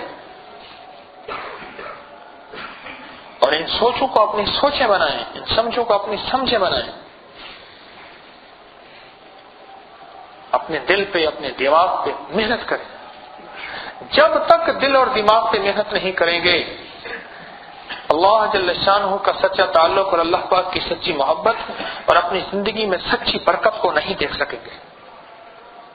میں آپ کو سچی برکت دلانا چاہتا ہوں، اور سچی برکت ہوتی وہ ہے جو مل کے کبھی چھنتی نہیں. سچی برکت ہوتی وہ ہے جو مل کے کبھی چھنتی نہیں. یہ اس وقت ہوگا جب یہ حساس قیمتی برتن جو کریم نے عطا کیے ہیں، یہ کریم کو لوٹا دے. باپ ڈبہ لایا مٹھائی کا، لڈو تھے سارے، بچے کو ایک لڈو دے دیا، ایک لڈو دے دیا، اور باقی ڈبہ چھپا دیا. اور آپ بیٹے سے مانگا کہ مجھے ایک لڈو دے دو بیٹا. اب بیٹا کہتا میں نہیں دیتا، حالانکہ وہ باپ تو سارا ڈبہ اس کے لایا تھا. اگر بیٹا اس کو دے دیتا، باپ خوش ہو جاتا اور اس کو لوٹا دیتا، اور لوٹانے کے ساتھ ساتھ باقی ڈبہ سارا اس کو لوٹا دیتا. اب میری بات پہ غور فرمائیں. اگر اللہ جل شانہ نے یہ دل دیا ہے، یہ دماغ دیا ہے، اور اتنی بڑی اس کے اندر صلاحیتیں اور نعمتیں عطا فرمائی ہیں، مجھے ایک چیز بتائیں، اگر ہمارا دماغ بھی جانوروں والا دماغ اللہ بنا دیتا، جانور کا دماغ بھی تو دکھایا نا، اس کا بھیجا ہے نا، ہے اس کا دماغ ہے نا، برین اس کا ہے نا، تو اللہ ایسے بنا دیتا. پھر اللہ ایسے بنا بھی دیتا ہے. بعض لوگ ایسے ہوتے ہیں ان کا دماغ ایسے ہو جاتا ہے جیسے جانوروں جیسا، اس کو ان دنیا کے بارے میں کوئی خبر نہیں ہوتی، اور ہر چیز وہ نیگیٹو سوچتے ہیں، اور پتہ نہیں کیا کچھ ہو جاتا ہے. لاکھوں کروڑوں میں ایسے کیس آ جاتے ہیں. اللہ ایسے کر دیتا ہے مجھے آپ کو دکھانے کے لیے. اللہ پاک اگر ایسے کر دے، ہم کیا کر سکتے ہیں؟ ہم کیا کر سکتے ہیں؟ اس کریم کو میری آپ سے درخواست ہے، اس کریم کو یہ دل لوٹا کے دیں کہ اللہ اس دل میں شوق، اس دل میں جذبے، اس دل میں سوچیں، اس دل میں عروج و زوال، اس دل کا مد و جزر، اس دل کی سوچیں اندر اور باہر کی، اس کے احساسات اب تک وہ تھے جو زمانے والے تھے، بجائے اللہ آج کے بعد وہ ہوں گے جو تیرے کملی والے ہوں گے. سرور کونستم کی چاہت، اپنے دل کی چاہت میں نے بنا لی آج کے بعد. اور اللہ میری سوچیں آج تک وہ تھیں جو دنیا کی سوچیں تھیں، مال کی سوچیں تھیں، چیزوں کی سوچیں تھیں، مرنے سے پہلے کے پہلے سارے نظام کی سوچیں تھیں. یا اللہ اب میں اپنی سوچوں کو بدل رہا ہوں، اب میں اپنی سوچوں کو بدل رہا ہوں کہ آج کے بعد میری سوچیں وہ ہوں گی جو تیری چاہت ہوگی. آج کے بعد میری سوچیں وہ ہوں گی، میرا کریم اللہ تو جو تو چاہے گا میں وہی سوچوں گا. اور اگر میری سوچیں بھٹک بھی جائیں گی، میں پھر لوٹ کے تیری طرف آؤں گا کہ میرا ملجا اور ماوا تو ہے، میرا معالج تو ہے، میں سدا مریض ہوں تو سدا کریم ہے، میرا معالج تو ہے، میں تیری طرف لوٹ کے آؤں گا. میری سوچیں وہ ہیں. میں نے ابھی عرض کیا نا، ابھی تو اپنے جسم کو ہم نے تھوڑا سا اللہ کی محبت کی طرف لائے ہیں، اپنی زبان سے ہلکا پھلکا ذکر شروع کیا ہے تو برکتیں آنا شروع ہو گئی ہیں. وہی لوگ کہتے ہیں کہ فلاں برکت ہو گئی، فلاں مشکل ٹل گئی، فلاں پریشانی دور ہو گئی، فلاں مسئلہ حل ہو گیا. میں کہتا ہوں ابھی تو تھوڑا سا آئے ہو، زیادہ آ کے دیکھو تو پھر کیا ہوتا ہے. اس دن مجھ سے ایک صاحب کہنے لگے جی آپ نے فلاں وظیفہ بتایا تھا، اس کی اتنی زیادہ برکتیں ہیں، اتنی زیادہ بتاتے ان کا سانس پھول گیا. میں نے کہا کچھ بھی نہیں دیکھی آپ نے، اس کی تو وہ کچھ دیکھی ہی نہیں آپ نے، اور جتنی دیکھی ہیں وہ آپ اتنی بتا رہے ہیں. پھر میں نے ان سے عرض کیا، میں نے کہا وہ ایسے ہوگا کہ قیامت کے دن نا بندے کو اللہ پاک جنت عطا فرمائے گا، اب بھاگم بھاگ جنت میں جائے گا، جنت کے دروازے کو ایسے دیکھے گا تو وہیں ٹکی ہو جائے گا اور دیکھتا ہی رہے گا. اچھا وہ سمجھے گا شاید یہ جنت ہے. اور میں 40 سال یا 70 سال تک اسی کو دیکھتے رہے گا. وہ جنت کے غلام کہیں گے آقا چلیں، کرے کہاں؟ کرے جنت میں. کرے یہ نہیں ہے، کرے یہ تو ابھی دروازہ ہے. میں نے کہا تو ابھی جنت کے دروازے پہ پہنچا، جنت میں نہیں پہنچا. کلام الہی کی تو نے پوری تاثیر دیکھی نہیں تو یہ کیا خبر؟ کلام الہی کی تو نے پوری تاثیر دیکھی نہیں. اللہ کتنا بڑا ہے تو اس کی عطا کتنی ہوگی؟ سوچو ذرا، گمان سے دیکھو. عامر کی عظمت سے امر میں عظمت پیدا ہوتی ہے. یہ لفظ سوچنا، میں ایک لفظ کہہ گیا ہوں. عامر کی عظمت سے امر میں عظمت پیدا ہوتی ہے. عامر ہمارے دنیا کے ناموں میں عامر کہتے ہیں ڈکٹیٹر کو. ڈکٹیٹر اس کو عامر کہتے ہیں. اصل میں عامر کا مفہوم وسیع ہے کہ عامر ساری کائنات پہ حکومت کرنے والا وہ اللہ ہے. اگر عامر کی عظمت ہوگی تو امر میں عظمت ہوگی. عامر کی عظمت ہوگی نا، کیوں بھائی؟ عامر کی عظمت ہوگی تو کیا ہوگا؟ امر میں عظمت ہوگی. کیوں کہتے ہیں کہ اپنے رہبر سے، اپنے مرشد سے عشق سے بڑھ کے جو ہے وہ محبت کرے. جب محبت ہوگی، محبت کے اندر پھر عظمت پیدا ہوگی. پھر وہ جو حکم دے دے گا پھر اس کا ماننا ایسے ہوگا کہ سعادت. اگر عظمت نہیں ہوگی تو حکم دے گا ایسے ماننا جیسے کہ زہر، کڑواپن. اللہ جل شانہ کا جب تعارف ہوگا، یہ جو فقیر ہے نا، یہ کریم اللہ کا تعارف کرواتے ہیں. کریم اللہ کا تعارف کرواتے ہیں. جب اللہ جل شانہ کا تعارف ہوگا تو جب اللہ کی عظمت دل میں ہوگی، عظمت دل میں ہوگی تو اللہ کے امر کی عظمت ہوگی. جو اللہ نے حکم دے دیا نا تو اس کی بھی عظمت ہوگی. عامر کی عظمت سے امر میں عظمت پیدا ہوتی ہے کہ امر میں پھر جو ہے امر کو قبول کرنا آسان ہو جاتا ہے.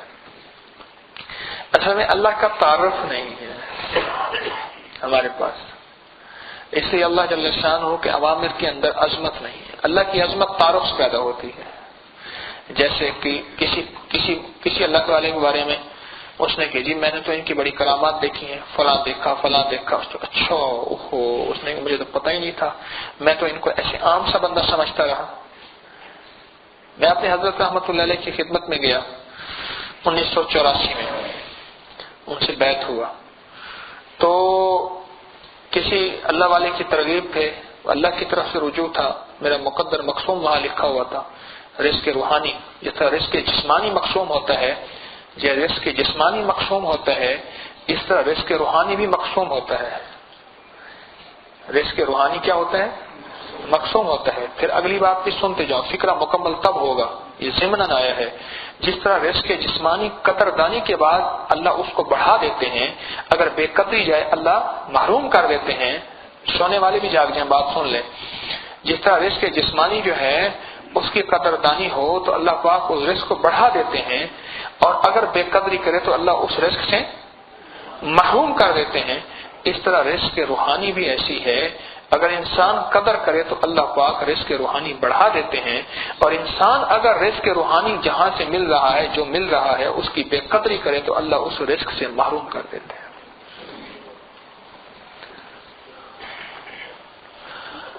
تو میں حضرت سے بیعت ہوا تو بہت عرصہ مجھے ان کی عظمت کے بارے میں پتہ ہی نہ چلا. پھر میں نے پوچھا، میں نے کہا موتی جو ہے وہ جتنا قیمتی ہوتا ہے وہ تو گہرائی میں ہوتا ہے، تو ڈوبائی نہیں تو پتہ کیسے چلے گا. تو پھر میں نے ان سے اپنے تعلق کو اور قریب کیا. تو وہ اجمیری شہزادے تھے. تو پھر بعد میں پتہ چلا کہ ان کی عظمت تو عجیب و غریب ہے. ان کی عظمت تو عجیب و غریب ہے. ان کی زہر کی سادگی کے دھوکے میں نہ آنا. تو میں نے اپنے آپ سے عرض کیا کہ زہری جو کچھ دیکھ رہا وہ نہیں، انہوں نے تو اپنے کمال کو ایسے چھپایا ہوا ہے جیسے کوئی اپنے گناہوں کو چھپاتا ہے. وہ تو تجھے ڈوبنا پڑے گا اور ڈوب کے وہ کمال حاصل کرنا پڑے گا.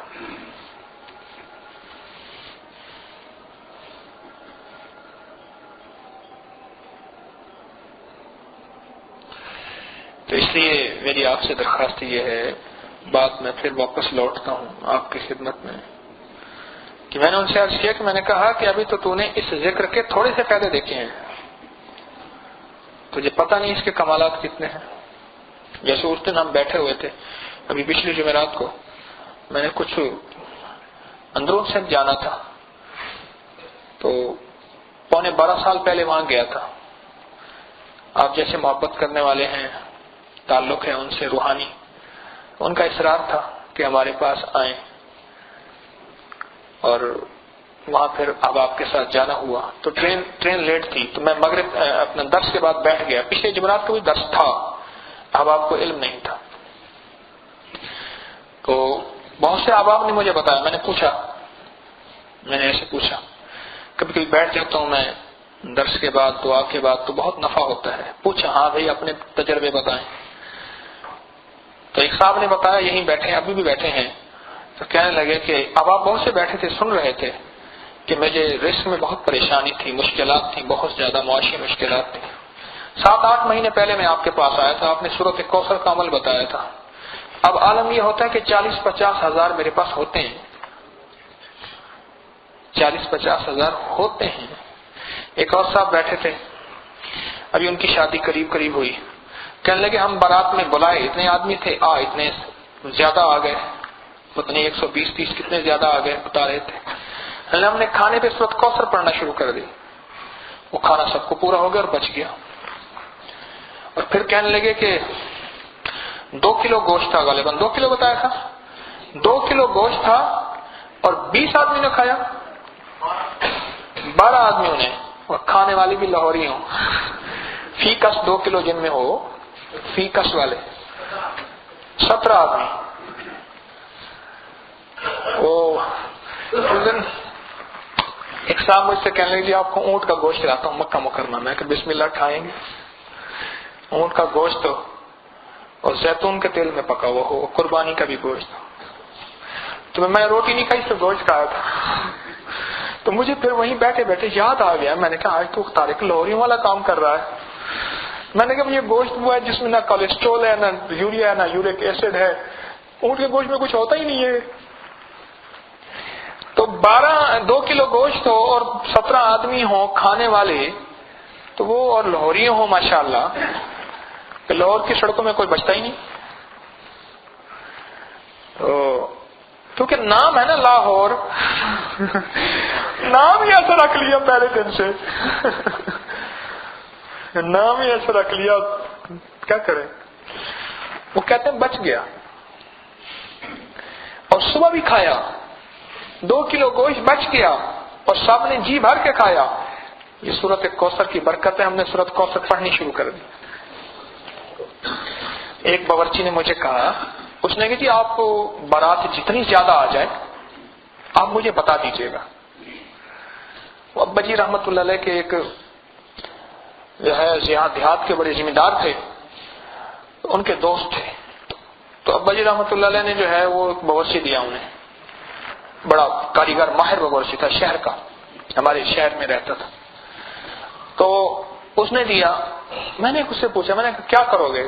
اس نے کہا بس ہمارا گڑ ہے اپنا، تمہارا گڑ حکمت کا، ہمارا اپنا گڑ ہے. کچھ عرصے کے بعد اس نے بتایا جی اگر بارات زیادہ آ جائے تو میں سالن میں مرچ زیادہ ڈال دیتا ہوں. اس کے بعد یہ گڑ تھا نا، اور چاولوں میں میٹھا زیادہ ڈال دیتا ہوں، زردے پلاؤ میں، زردے میں جو بناتا ہوں اس میں میٹھا زیادہ. اب میرا کوئی کسی مائی کا لال کھا کے دکھائے مجھے، اور اس میں مرچ زیادہ ڈال دیتا ہوں. تو باقی مرچیں جتنی زیادہ ڈالے گا وہ تو ظاہر ہے زیادہ سے زیادہ کھانے والا بھی نہیں کھا سکے گا، وہ توکل پہ کھائے گا اور کھانا پورا ہو جائے گا. یہ دنیا کے اسباب کے گر ہیں. ایک غیبی نظام ہے اللہ جل شانہ کا، وہ برکت کا نظام ہے. میں نے بڑی ڈائریکٹریاں تلاش کی بہت زیادہ، کہ کہیں برکت کا کوئی مجھے مفہوم مل جائے. انگلش کی کسی ڈائریکٹری میں برکت کا کوئی مفہوم نہیں ہے. برکت کثرت کے معنوں میں آتی ہے. برکت جو اللہ والی برکت ہے وہ کسی کو پتہ ہی نہیں ہے. اللہ والی جو برکت ہے وہ کسی کو پتہ ہی نہیں. تو وہ کہنے لگے جی کہ ایک اور صاحب بیٹھے تھے اسی محفل میں پچھلے جمعرات کو، وہ کہنے لگے جی میرے ساتھ بھی ایسا ہوا، شادی تھی، اور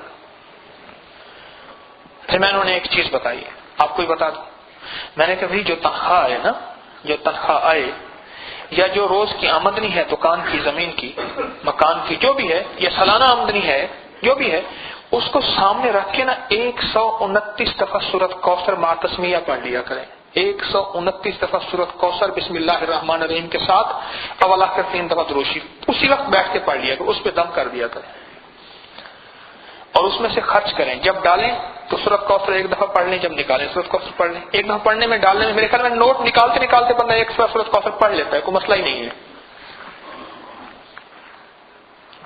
کبھی کم نہیں ہوں گے پیسے، کبھی رزق کم ہوگا ہی نہیں، کبھی بے برکتی ہوگی نہیں، کبھی کم نہیں ہوں گے،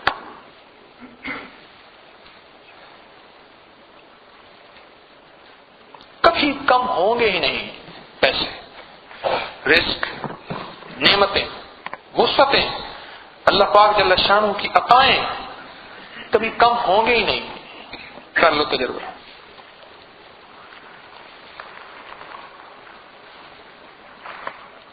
ابھی تو سورۃ کوثر کو زبان سے پڑھا ہے، بات پھر وہی آ گئی، ابھی اس کو دل نہیں دیا، ورنہ اس کی پہلی آیت پہ ذرا غور کرو، انا اعطینا، اوہو میرے حبیب، اللہ اکبر، میرے اللہ نے فرمایا کہ ہم نے تو آپ کو کوثر عطا کر دی ہے۔ تفسیریں اٹھاؤ، کتابیں اٹھاؤ کہ کوثر کا مفہوم کیا ہے، ساری کائنات کے خزانے، ثمرات، پھل، ساری کائنات کا مال، دولت، چیزیں، نعمتیں، راحتیں، رحمتیں، برکتیں، یہ ایک طرف جمع ہو جائے، جو میرے حبیب کو اللہ جل شانہ نے عطا فرمایا، یہ ذرہ ہے، وہ سمندر ہے، کوثر، یہ کوثر ہے، یہ کوثر ہے۔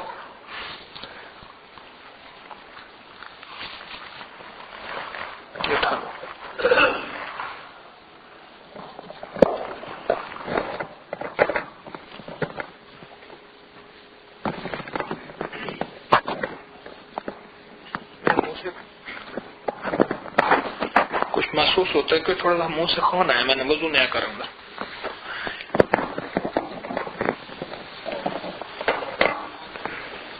اور خود صاحب قرآن کا تعارف آ جائے،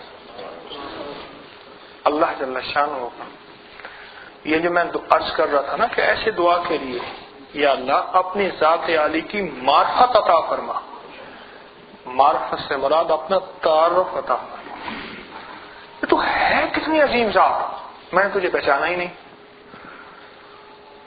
یعنی ابھی یہ میں نے سورۃ کوثر کا تعارف آپ کو یہ بات سمجھانے کے لیے عرض کیا، جہاں فائدہ بھی ہوا آپ کو، وہاں اب یہ بات آپ کو سمجھ آئی کہ ایک سورۃ کوثر کا یہ تعارف ہے کہ اس کا میں نے ایک چھوٹا سا فائدہ بتایا آپ کی خدمت میں، جو اللہ جل شانہ نے اس اپنے کلام کے اندر بحیثیت برکت رکھ دی ہے، اپنے حبیب سرور کونین صلی اللہ علیہ وسلم کی برکت سے، وہ اللہ پاک نے قرآن میں وہ تاثیر رکھ دی ہے۔ ابھی ایک وہ چیز ہے، کیا خیال ہے سارے قرآن کا تعارف مل جائے اور خود اللہ کا تعارف مل جائے اور اس کے حبیب کا تعارف مل جائے، تو بتاؤ انسان کو عطائیں کیا ہوں گی، برکتیں کیا ہوں گی۔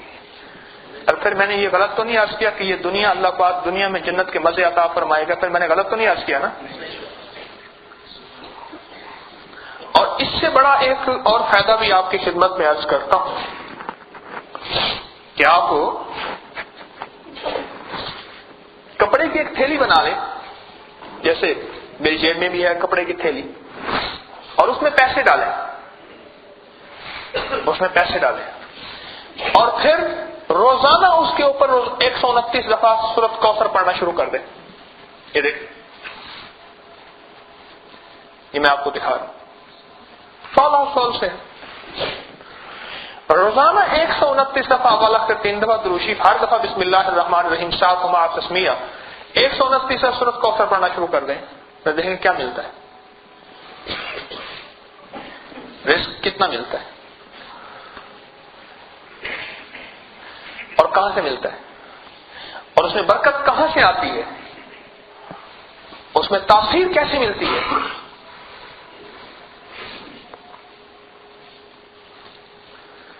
اصل میں ہم نے نا اللہ والے نور کا ابھی اللہ والے علم اور اللہ والے نور کی معرفت نہیں سیکھی، تعارف ہی نہیں اللہ کا۔ عامر کی عظمت سے امر میں عظمت پیدا ہوتی ہے۔ اگر عامر کی عظمت ہوگی تو اس کے امر میں بھی عظمت ہوگی۔ یہ قرآن امر ہے، اس کے احکامات ہیں سارا قرآن اور سارے حدیث اور ساری اس کی تعلیمات، میرے اللہ جل شانہ کے احکامات جسے تعلیمات کہتے ہیں، ساری کی ساری عظمت ہے اس میں۔ عظمت اس وقت پتہ چلے گا جب اللہ کی عظمت دل میں آئے گی کہ اللہ کی طاقت کتنی ہے، اللہ کی شان کتنی ہے، اللہ کتنا عطا فرماتے ہیں اور اللہ سے کتنا لینا چاہیے۔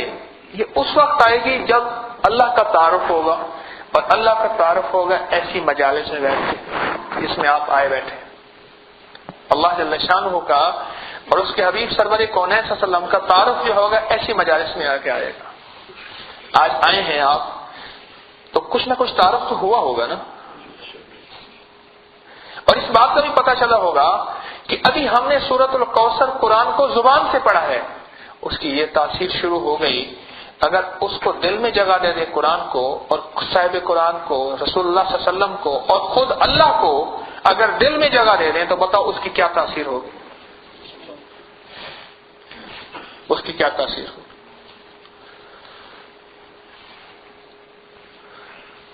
میں آج بیٹھا ایسے سوچ رہا تھا، میرے دل میں آیا کہ میں یہ کام شروع کروں۔ میرے حضرت رحمت اللہ علیہ نے مجھے ایک عمل دیا تھا کہ بھئی یہ تھیلی پہ جو ہے نا پڑھ کے تو کسی کو دے دیا کر، چند لوگوں کو دیا۔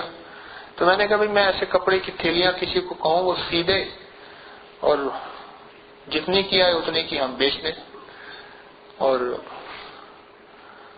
وہ جو ہے میں ان سے کہہ دوں احباب کو جو آتے ہیں مشکلات میں، جن کو رزق کی مشکل ہے، کوئی پریشانی ہے، کہ بھئی یہ تھیلی لے لو، پیسے اس میں ڈالا کرو اور سنت سمجھ کے لو نا تھیلی۔ حضرت ابو ہریرہ رضی اللہ کے پاس ایک تھیلی تھی، اس میں گٹھلیاں رکھتے تھے اور تسبیح بھی تھی ان کے پاس،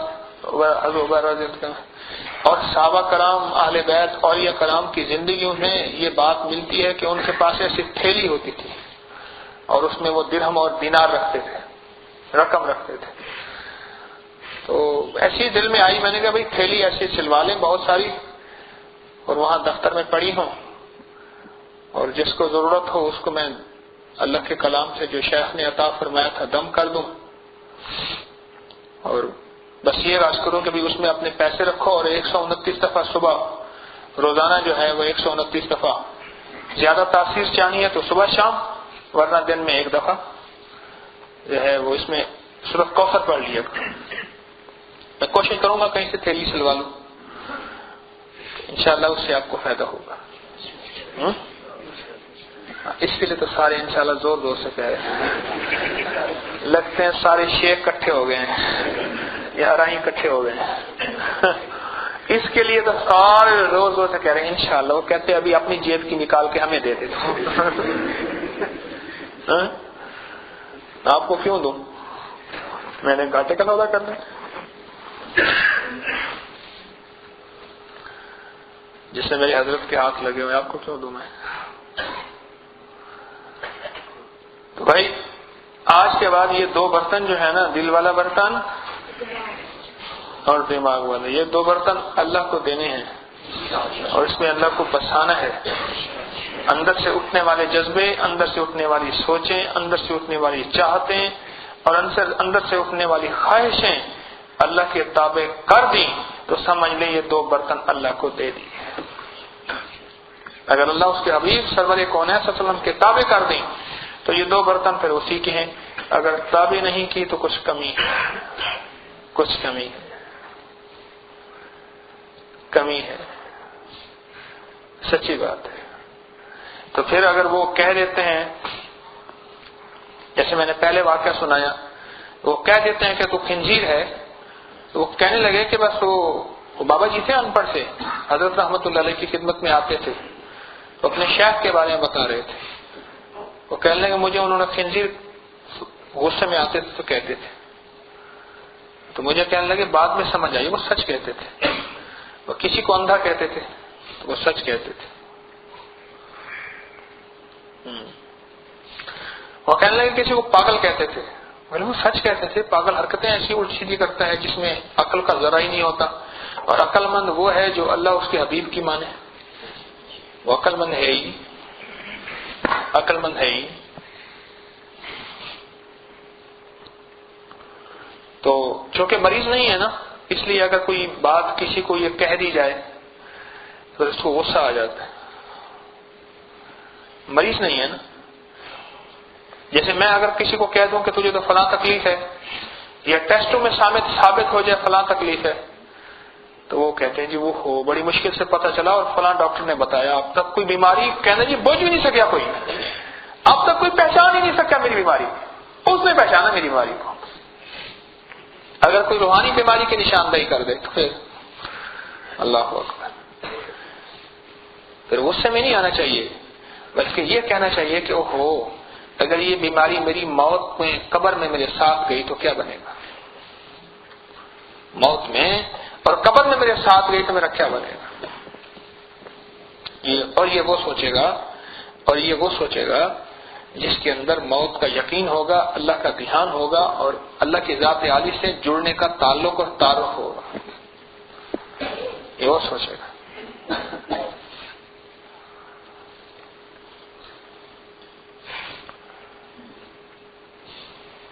تو آج کے بعد یہ 2 برتن اللہ کو دینے ہیں، پکی بات ہے.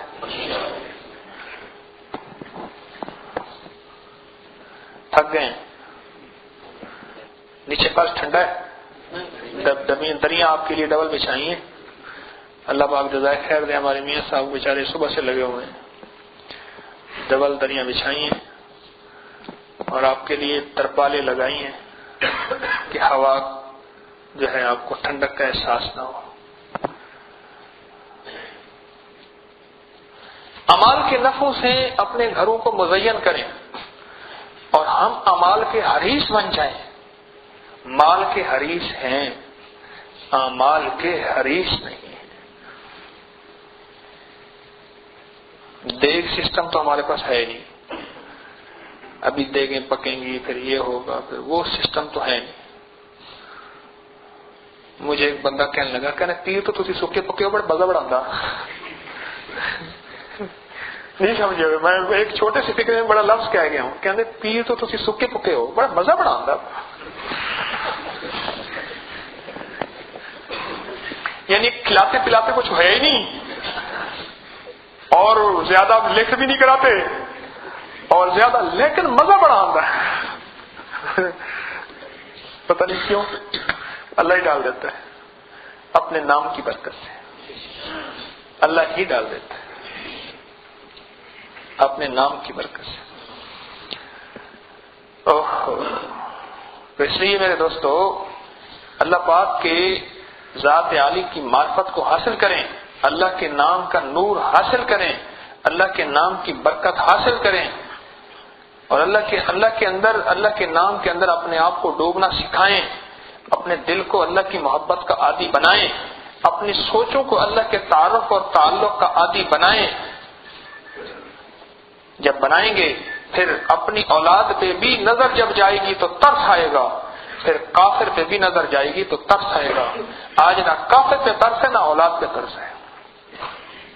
اس کی روٹی کا ترس ہے، اس کے فاقوں کا ترس ہے.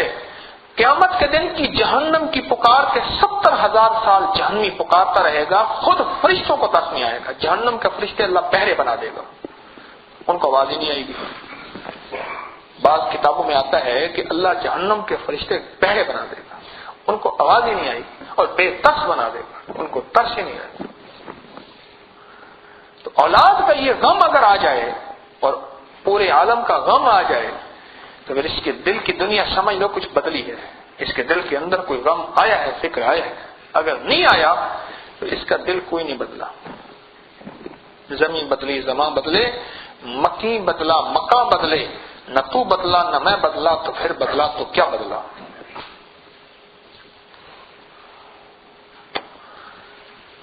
اعمال کے نفع، اللہ کی ذات عالی کا تعارف، دل کو سنائیں، دل کو سمجھائیں، یہ ہماری بات کا نچوڑ ہے۔ تو اب بیٹھ کے ہم اللہ سے دعا کریں گے کہ اللہ یہ جو اعمال کے نفع ہیں اور یہ دل کا تعارف اور تعلق ہے، یہ تیری ذات تک پہنچنے میں کون سا راستہ اختیار کروں؟ میری بات کو غور سے سمجھیں، یہ دعا ہے۔ یہ ذکر جو ہے نا، آپ حضرات میں سے بے شمار لوگ کہتے ہیں جی ہم جمعرات کے درس میں آتے ہیں اور دعا میں شامل ہوتے ہیں اور ہماری مشکلیں ٹل جاتی ہیں۔ اس کی وجہ کیا ہے؟ اس کی وجہ اللہ جل شانہ کا نام ہے، اس کی وجہ اللہ پاک کی ذات عالی کا تعارف ہے، جو ابھی زبانوں پہ آیا ہے۔ غور سے سمجھیں، کہاں آیا ہے؟ صرف زبانوں پہ آیا ہے، اور یہ زبانوں کے بول ہی ہمیشہ دل میں اترا کرتے ہیں۔ زبانوں کا بول ہی ہمیشہ کہنے لگے جی، اس نے کہا میں نہیں مانتا، کہ میں بتاؤں کہاں کی خبر ہے؟ پہلے بتا، کہہ رہے بی بی سی لندن کی خبر ہے، کہہ رہے پھر ماننی پڑے گی۔ اس کے باپ نے بھی بی بی سی لندن کو جا کر دیکھا ہی نہیں۔ بول سنتے سنتے سنتے سنتے اس کے من کے اندر یقین آ گیا ہے کہ یہ خبر اگر بی بی سی لندن کی ہے تو یہ سچی ہوگی۔ سننے سے آیا نا، ابھی تو اس نے دیکھا ہی نہیں، ان کا دفتر کہاں ہے، ان کا نظام کیا، کچھ نہیں دیکھا۔ تو اس لیے بولتے دیکھتے سنتے، یہ بولنے دیکھنے سننے کی جو مجالس اللہ نے دی ہے نا، ان سے محروم نہ رہا کریں۔ اور میں آپ سے ایک بات عرض کروں، ہمارے اکثر دوست سالہ سال سے آ رہے ہیں، اپنے گھر کی خواتین کے لیے فکر مند نہیں ہیں۔ اکثر دوست سالہ سال سے بڑے اہتمام سے آتے ہیں، پہلے آتے ہیں آخر میں جاتے ہیں۔ بلکہ میرے بعض دوست ایسے ہیں کہ میں جب تک بیٹھا رہتا ہوں، یہ نماز کے بعد، جیسے پچھلے جو ہے جمعرات کو بیٹھا تھا تو آپ سے میں نے پوچھا تو بہت آپ کہنے لگے کہ بڑا نفع ہوا، ایسے آپ پوچھا کریں۔ آتے ہیں لیکن اپنے گھر کی خواتین کے لیے فکر مند نہیں ہے۔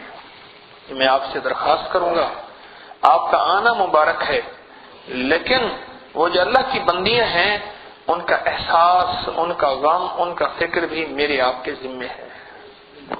اس کا بھی فکر کریں اور اس کے لیے بھی دعا کیا کریں۔ اور دیکھیں اپنی دعاؤں میں سارے عالم کو یاد رکھا کریں، اپنی ذات کو بھی رکھا کریں، اپنی دعاؤں میں پاکستان کے سارے عوام، امت کے سارے عوام، اربوں انسانوں کو یاد رکھا کریں، اور اپنی دعاؤں کے اندر ان حکمرانوں کو بھی یاد رکھا کریں۔ یہ حکمران بڑے مظلوم ہوتے ہیں۔ آپ کہیں گے آپ ظالم کہہ رہے ہیں، میں مظلوم کہہ رہا ہوں، یہ سچ ہے۔ اگر ان کے اندر آخرت کا احساس آ جائے، اللہ کی ذات عالی کا تعلق اور تعارف آ جائے، تو سمجھ لو یہ حکمران ہیں۔ ان کے لیے بھی دعا کریں کہ یا اللہ ان کی آخرت بہتر کر دے، تو ان کی آخرت بہتر کر دے۔ اچھا، آخرت بہتر کرنے سے مراد کیا ہے؟ کہ ان کے جیوں میں ایمان اعمال کی زندگی، اللہ کی محبت کملی والے کا نور آ گیا تو آخرت بہتر ہو گئی۔ یعنی اس لفظ کے پیچھے یہ حقیقت ہے۔ تو ہماری امت کے ہر طبقے کے بارے میں، عالم کے ہر طبقے کے بارے میں ہمارے دل میں خیر خواہی کا جذبہ ہو، نفرت کا جذبہ نہ ہو، نفرت کا جذبہ نہ ہو۔ کوئی بھی طبقہ ہے اس کے لیے خیر خواہی کا جذبہ۔ یہ سبق میں آپ کو اکثر یاد دہانی کے طور پر کبھی کبھی آپ کی خدمت میں عرض کرتا رہتا ہوں کہ ہر عالم امت کے ہر طبقے کے بارے میں ہمارے دل میں خیر خواہی کا جذبہ ہو۔ ہوگا نا؟ دعا کریں گے نا؟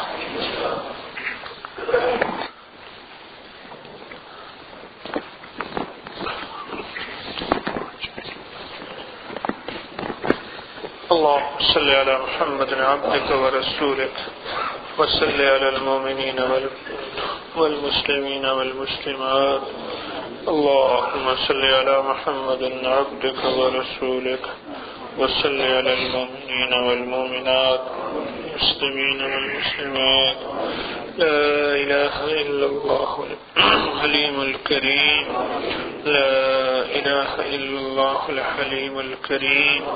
يا حليم يا عليم يا عظيم يا حليم يا عليم يا علي يا عظيم يا أرحم الراحمين يا أكرم الأكرمين يا أجود الأجودين يا ذا الجلال والإكرام يا ذا الجلال والإكرام يا ذا الجلال والإكرام. یا اللہ پوری امت کو کامل ہدایت عطا فرما، سارے عالم کے سارے انسانوں کو کامل ہدایت عطا فرما.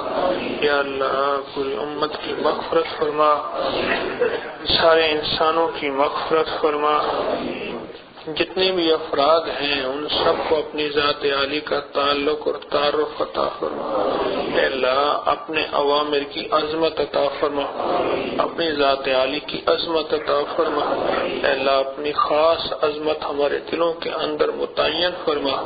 اے اللہ ان ہمارے دلوں کے اندر اپنی خاص عظمت کو کھول دے.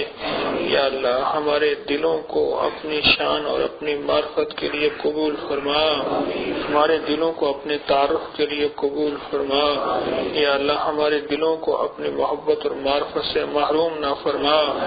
یا اللہ خیر کے فیصلے فرما، عافیت کے فیصلے فرما، عفو کے فیصلے فرما، راحت و رحمت کے فیصلے فرما، کرم اور فضل کے فیصلے فرما.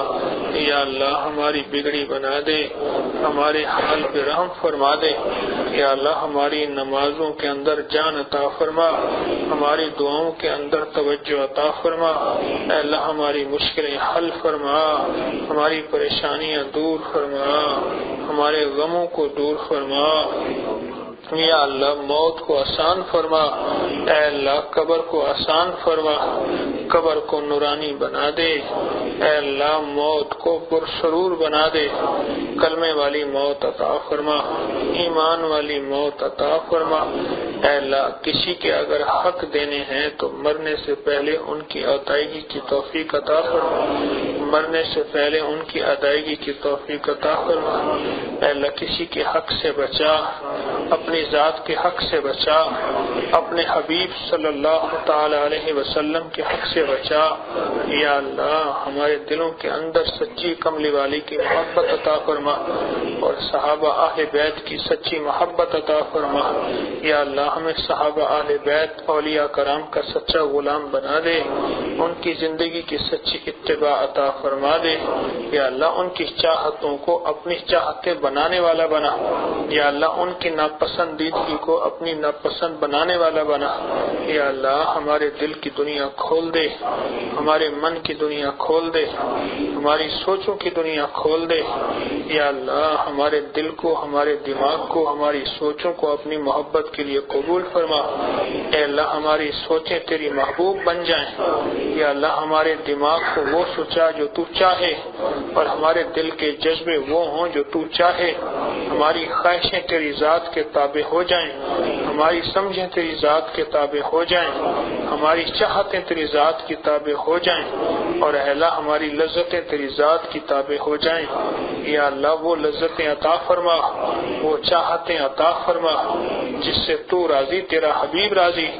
یا اللہ وہ لذتیں چاہتیں عطا فرما جس سے تو راضی، تیرا حبیب راضی. یا اللہ ہمیں اپنا بنا لے، اپنے ماں سوا سے بچا لے. یا اللہ اپنے ذات عالی کا سچا تعلق عطا فرما، ہماری نسلوں میں عطا فرما، پورے عالم میں عطا فرما، عالم کے سارے کافروں کو عطا فرما، سارے غیر مسلموں کو عطا فرما. یا اللہ ہم سب سے راضی ہو جا، ہم سب سے راضی ہو جا. اپنی محبت میں ہمیں لے لے، اپنے تعلق میں ہمیں لے لے، اپنے تعارف میں ہمیں لے لے. اپنے حبیب کا سچا غلام بنا لے، اپنے محبوب کا سچا غلام بنا لے. تو راضی ہو جائے گا، ہمارا کام ہو جائے گا. اگر تو راضی نہ ہوا، ہم سارا جہان ہم سے راضی ہو گیا لیکن ہمارا کام نہ بنے گا. اے اللہ ہمارا کام بنا دے، ہمیں اپنی محبت میں لے لے، ہمیں اپنے تعلق میں لے لے، ہمیں اپنے تعارف میں لے لے۔ یا اللہ ہمارے حال پہ رحم فرما دے، ہمارے حال پہ کرم فرما دے۔ یا اللہ تو کریم ہے اور کریم ہے، یا اللہ تو کریم ہے۔ کریم کہتے اسے ہیں جس کے پاس ظالم جب اس کی گرفت میں آ جائے، نافرمان اس کی گرفت میں آ جائے اور کہے جا تجھے معاف کیا، اور بلکہ معافی کے بعد احسان بھی کر دے، کریم تو اسے کہتے ہیں۔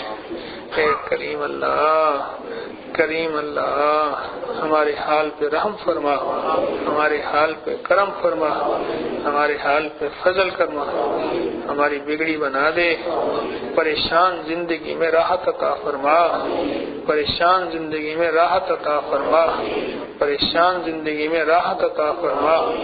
اے اللہ ہماری زندگیوں کو خوشیاں اور خیروں کا ذریعہ بنا، راحتوں اور برکتوں کا ذریعہ بنا، کرم اور فضل کا ذریعہ بنا۔ دکھی سارے آئے ہیں، ان کے دکھ دور فرما، ان کی پریشانیاں دور فرما، ان کے غم ٹال دے، ان کے اللہ زندگیوں میں سرور عطا فرما اور سکون عطا فرما۔ یا اللہ قرض داروں کے قرضوں کی خلاصی کا غیب سے انتظام فرما، بے گھروں کو گھر عطا فرما، بے دروں کو در عطا فرما، بے آسراؤں کو آسرا عطا فرما، جن کے مقدمات ہیں غیب سے خلاصی عطا فرما، جو جیلوں میں ہیں ان کو یا اللہ معاف بھی فرما اور ان کو یا اللہ خلاصی عطا فرما، ہسپتالوں کو یا اللہ معاف بھی فرما اور خلاصی بھی عطا فرما۔ یا کریم اللہ شفاؤں کی بارش فرما، عافیتوں کی بارش فرما، راحتوں کی بارش فرما۔ اے اللہ عذاب کی بارش ختم فرما، یا اللہ عذاب کی بارش ختم فرما۔ ساری دنیا کی تدبیریں لڑا لی، اب نظام میں کہیں سکون نظر آتا نہیں، جب تک تو نہیں چاہے گا میرا اللہ۔ ہم غافل نکلے، ہم تجھے بھولے، ہم نے ساری دنیا کی تدبیریں لڑانے کی کوشش کی، ہم ناکام ہو گئے۔ اے اللہ اپنی ناکامی کا اعتراف کر رہے ہیں، جو اعتراف کرتا ہے یا اللہ اس کے ساتھ مدد آ جاتی ہے اور خود تو آ جاتا ہے۔ یا اللہ تیرے آنے سے ہی کام بن جائے گا۔ یا اللہ تو ہماری مدد کو پہنچ جا اور ہمارے حال پہ رحم فرما اور ہماری مشکلوں کو حل فرما اور ہماری پریشانیوں کو دور فرما، ہمارے غموں کو ٹال دے، ہماری غموں کو ٹال دے، ہماری نسلوں کی مدد فرما، ہماری نسلوں میں نور اور معرفت عطا فرما، برکت و عافیت عطا فرما، اخلاص و اعلی اخلاق عطا فرما۔ یا اللہ اس تسبیح خانے کو عالم میں ہدایت کا ذریعہ بنا، مدد اور برکت کا ذریعہ بنا۔ اے اللہ مخلوق اور غریبوں کی خدمت کا ذریعہ بنا اور پریشانوں کی خدمت کا ذریعہ بنا۔ اے اللہ دکھیوں کی خدمت کا ذریعہ بنا۔ یا اللہ اس تسبیح خانے کو ہر فتنے سے اس کی حفاظت فرما اور برکتوں کی بارش عطا فرما، ساری ضرورتوں کو غیب سے پورا فرما، اپنی خصوصی مدد عطا فرما، اپنی خصوصی مدد عطا فرما، اپنی خصوصی برکت عطا فرما، اپنا خصوصی تعاون عطا فرما۔ کسی مخلوق کا محتاج نہ بنا، سدا اپنے در کا منگتا بنا، سدا اپنے در کا غلام بنا، سدا اپنے در کا بھکاری بنا۔ اے اللہ تو ہمارا داتا ہے، ہم تیرے بھکاری ہیں۔ یا اللہ اپنے در کا منگتا بنا، اپنے در سے آسیں عطا فرما، اپنے در سے امیدیں عطا فرما، اپنے در سے بھیک عطا فرما، اپنے در سے بھیک عطا فرما۔ ان بھکاریوں کی ساری جھولیاں خالی ہیں، یہ ساری بھکاری تیرے پاس آئے ہیں، تیرے پاس جمع ہیں۔ کریم اللہ برکتوں کے خزانے عطا فرما، عافیتوں کے خزانے عطا فرما، بولوں کو حقیقت عطا فرما، ان ٹوٹے پھوٹے بولوں کو حقیقت عطا فرما۔ یا اللہ یہ بے ربط باتیں اور ٹوٹے پھوٹے بول قبول فرما، ان میں جو کوتاہی غلطی معاف فرما، جو کوتاہی غلطی معاف فرما۔ بس تو رحم کا معاملہ فرما، بس تو کرم کا معاملہ فرما، بس تو عافیت کا معاملہ فرما اور قبولیت کا معاملہ فرما۔ راضی ہو جا، تیرے راضی ہونے سے کام بنا ہے، اپنی ناراضگی کو معاف فرما، برکت و عافیت کا معاملہ فرما۔ نستغفرک و نتوب الیک، نستغفرک و نتوب الیک، نستغفرک و نتوب الیک۔ وصلی اللہ علی النبی الکریم وعلی آلہ وصحبہ اجمعین آمین برحمتک یا ارحم الراحمین.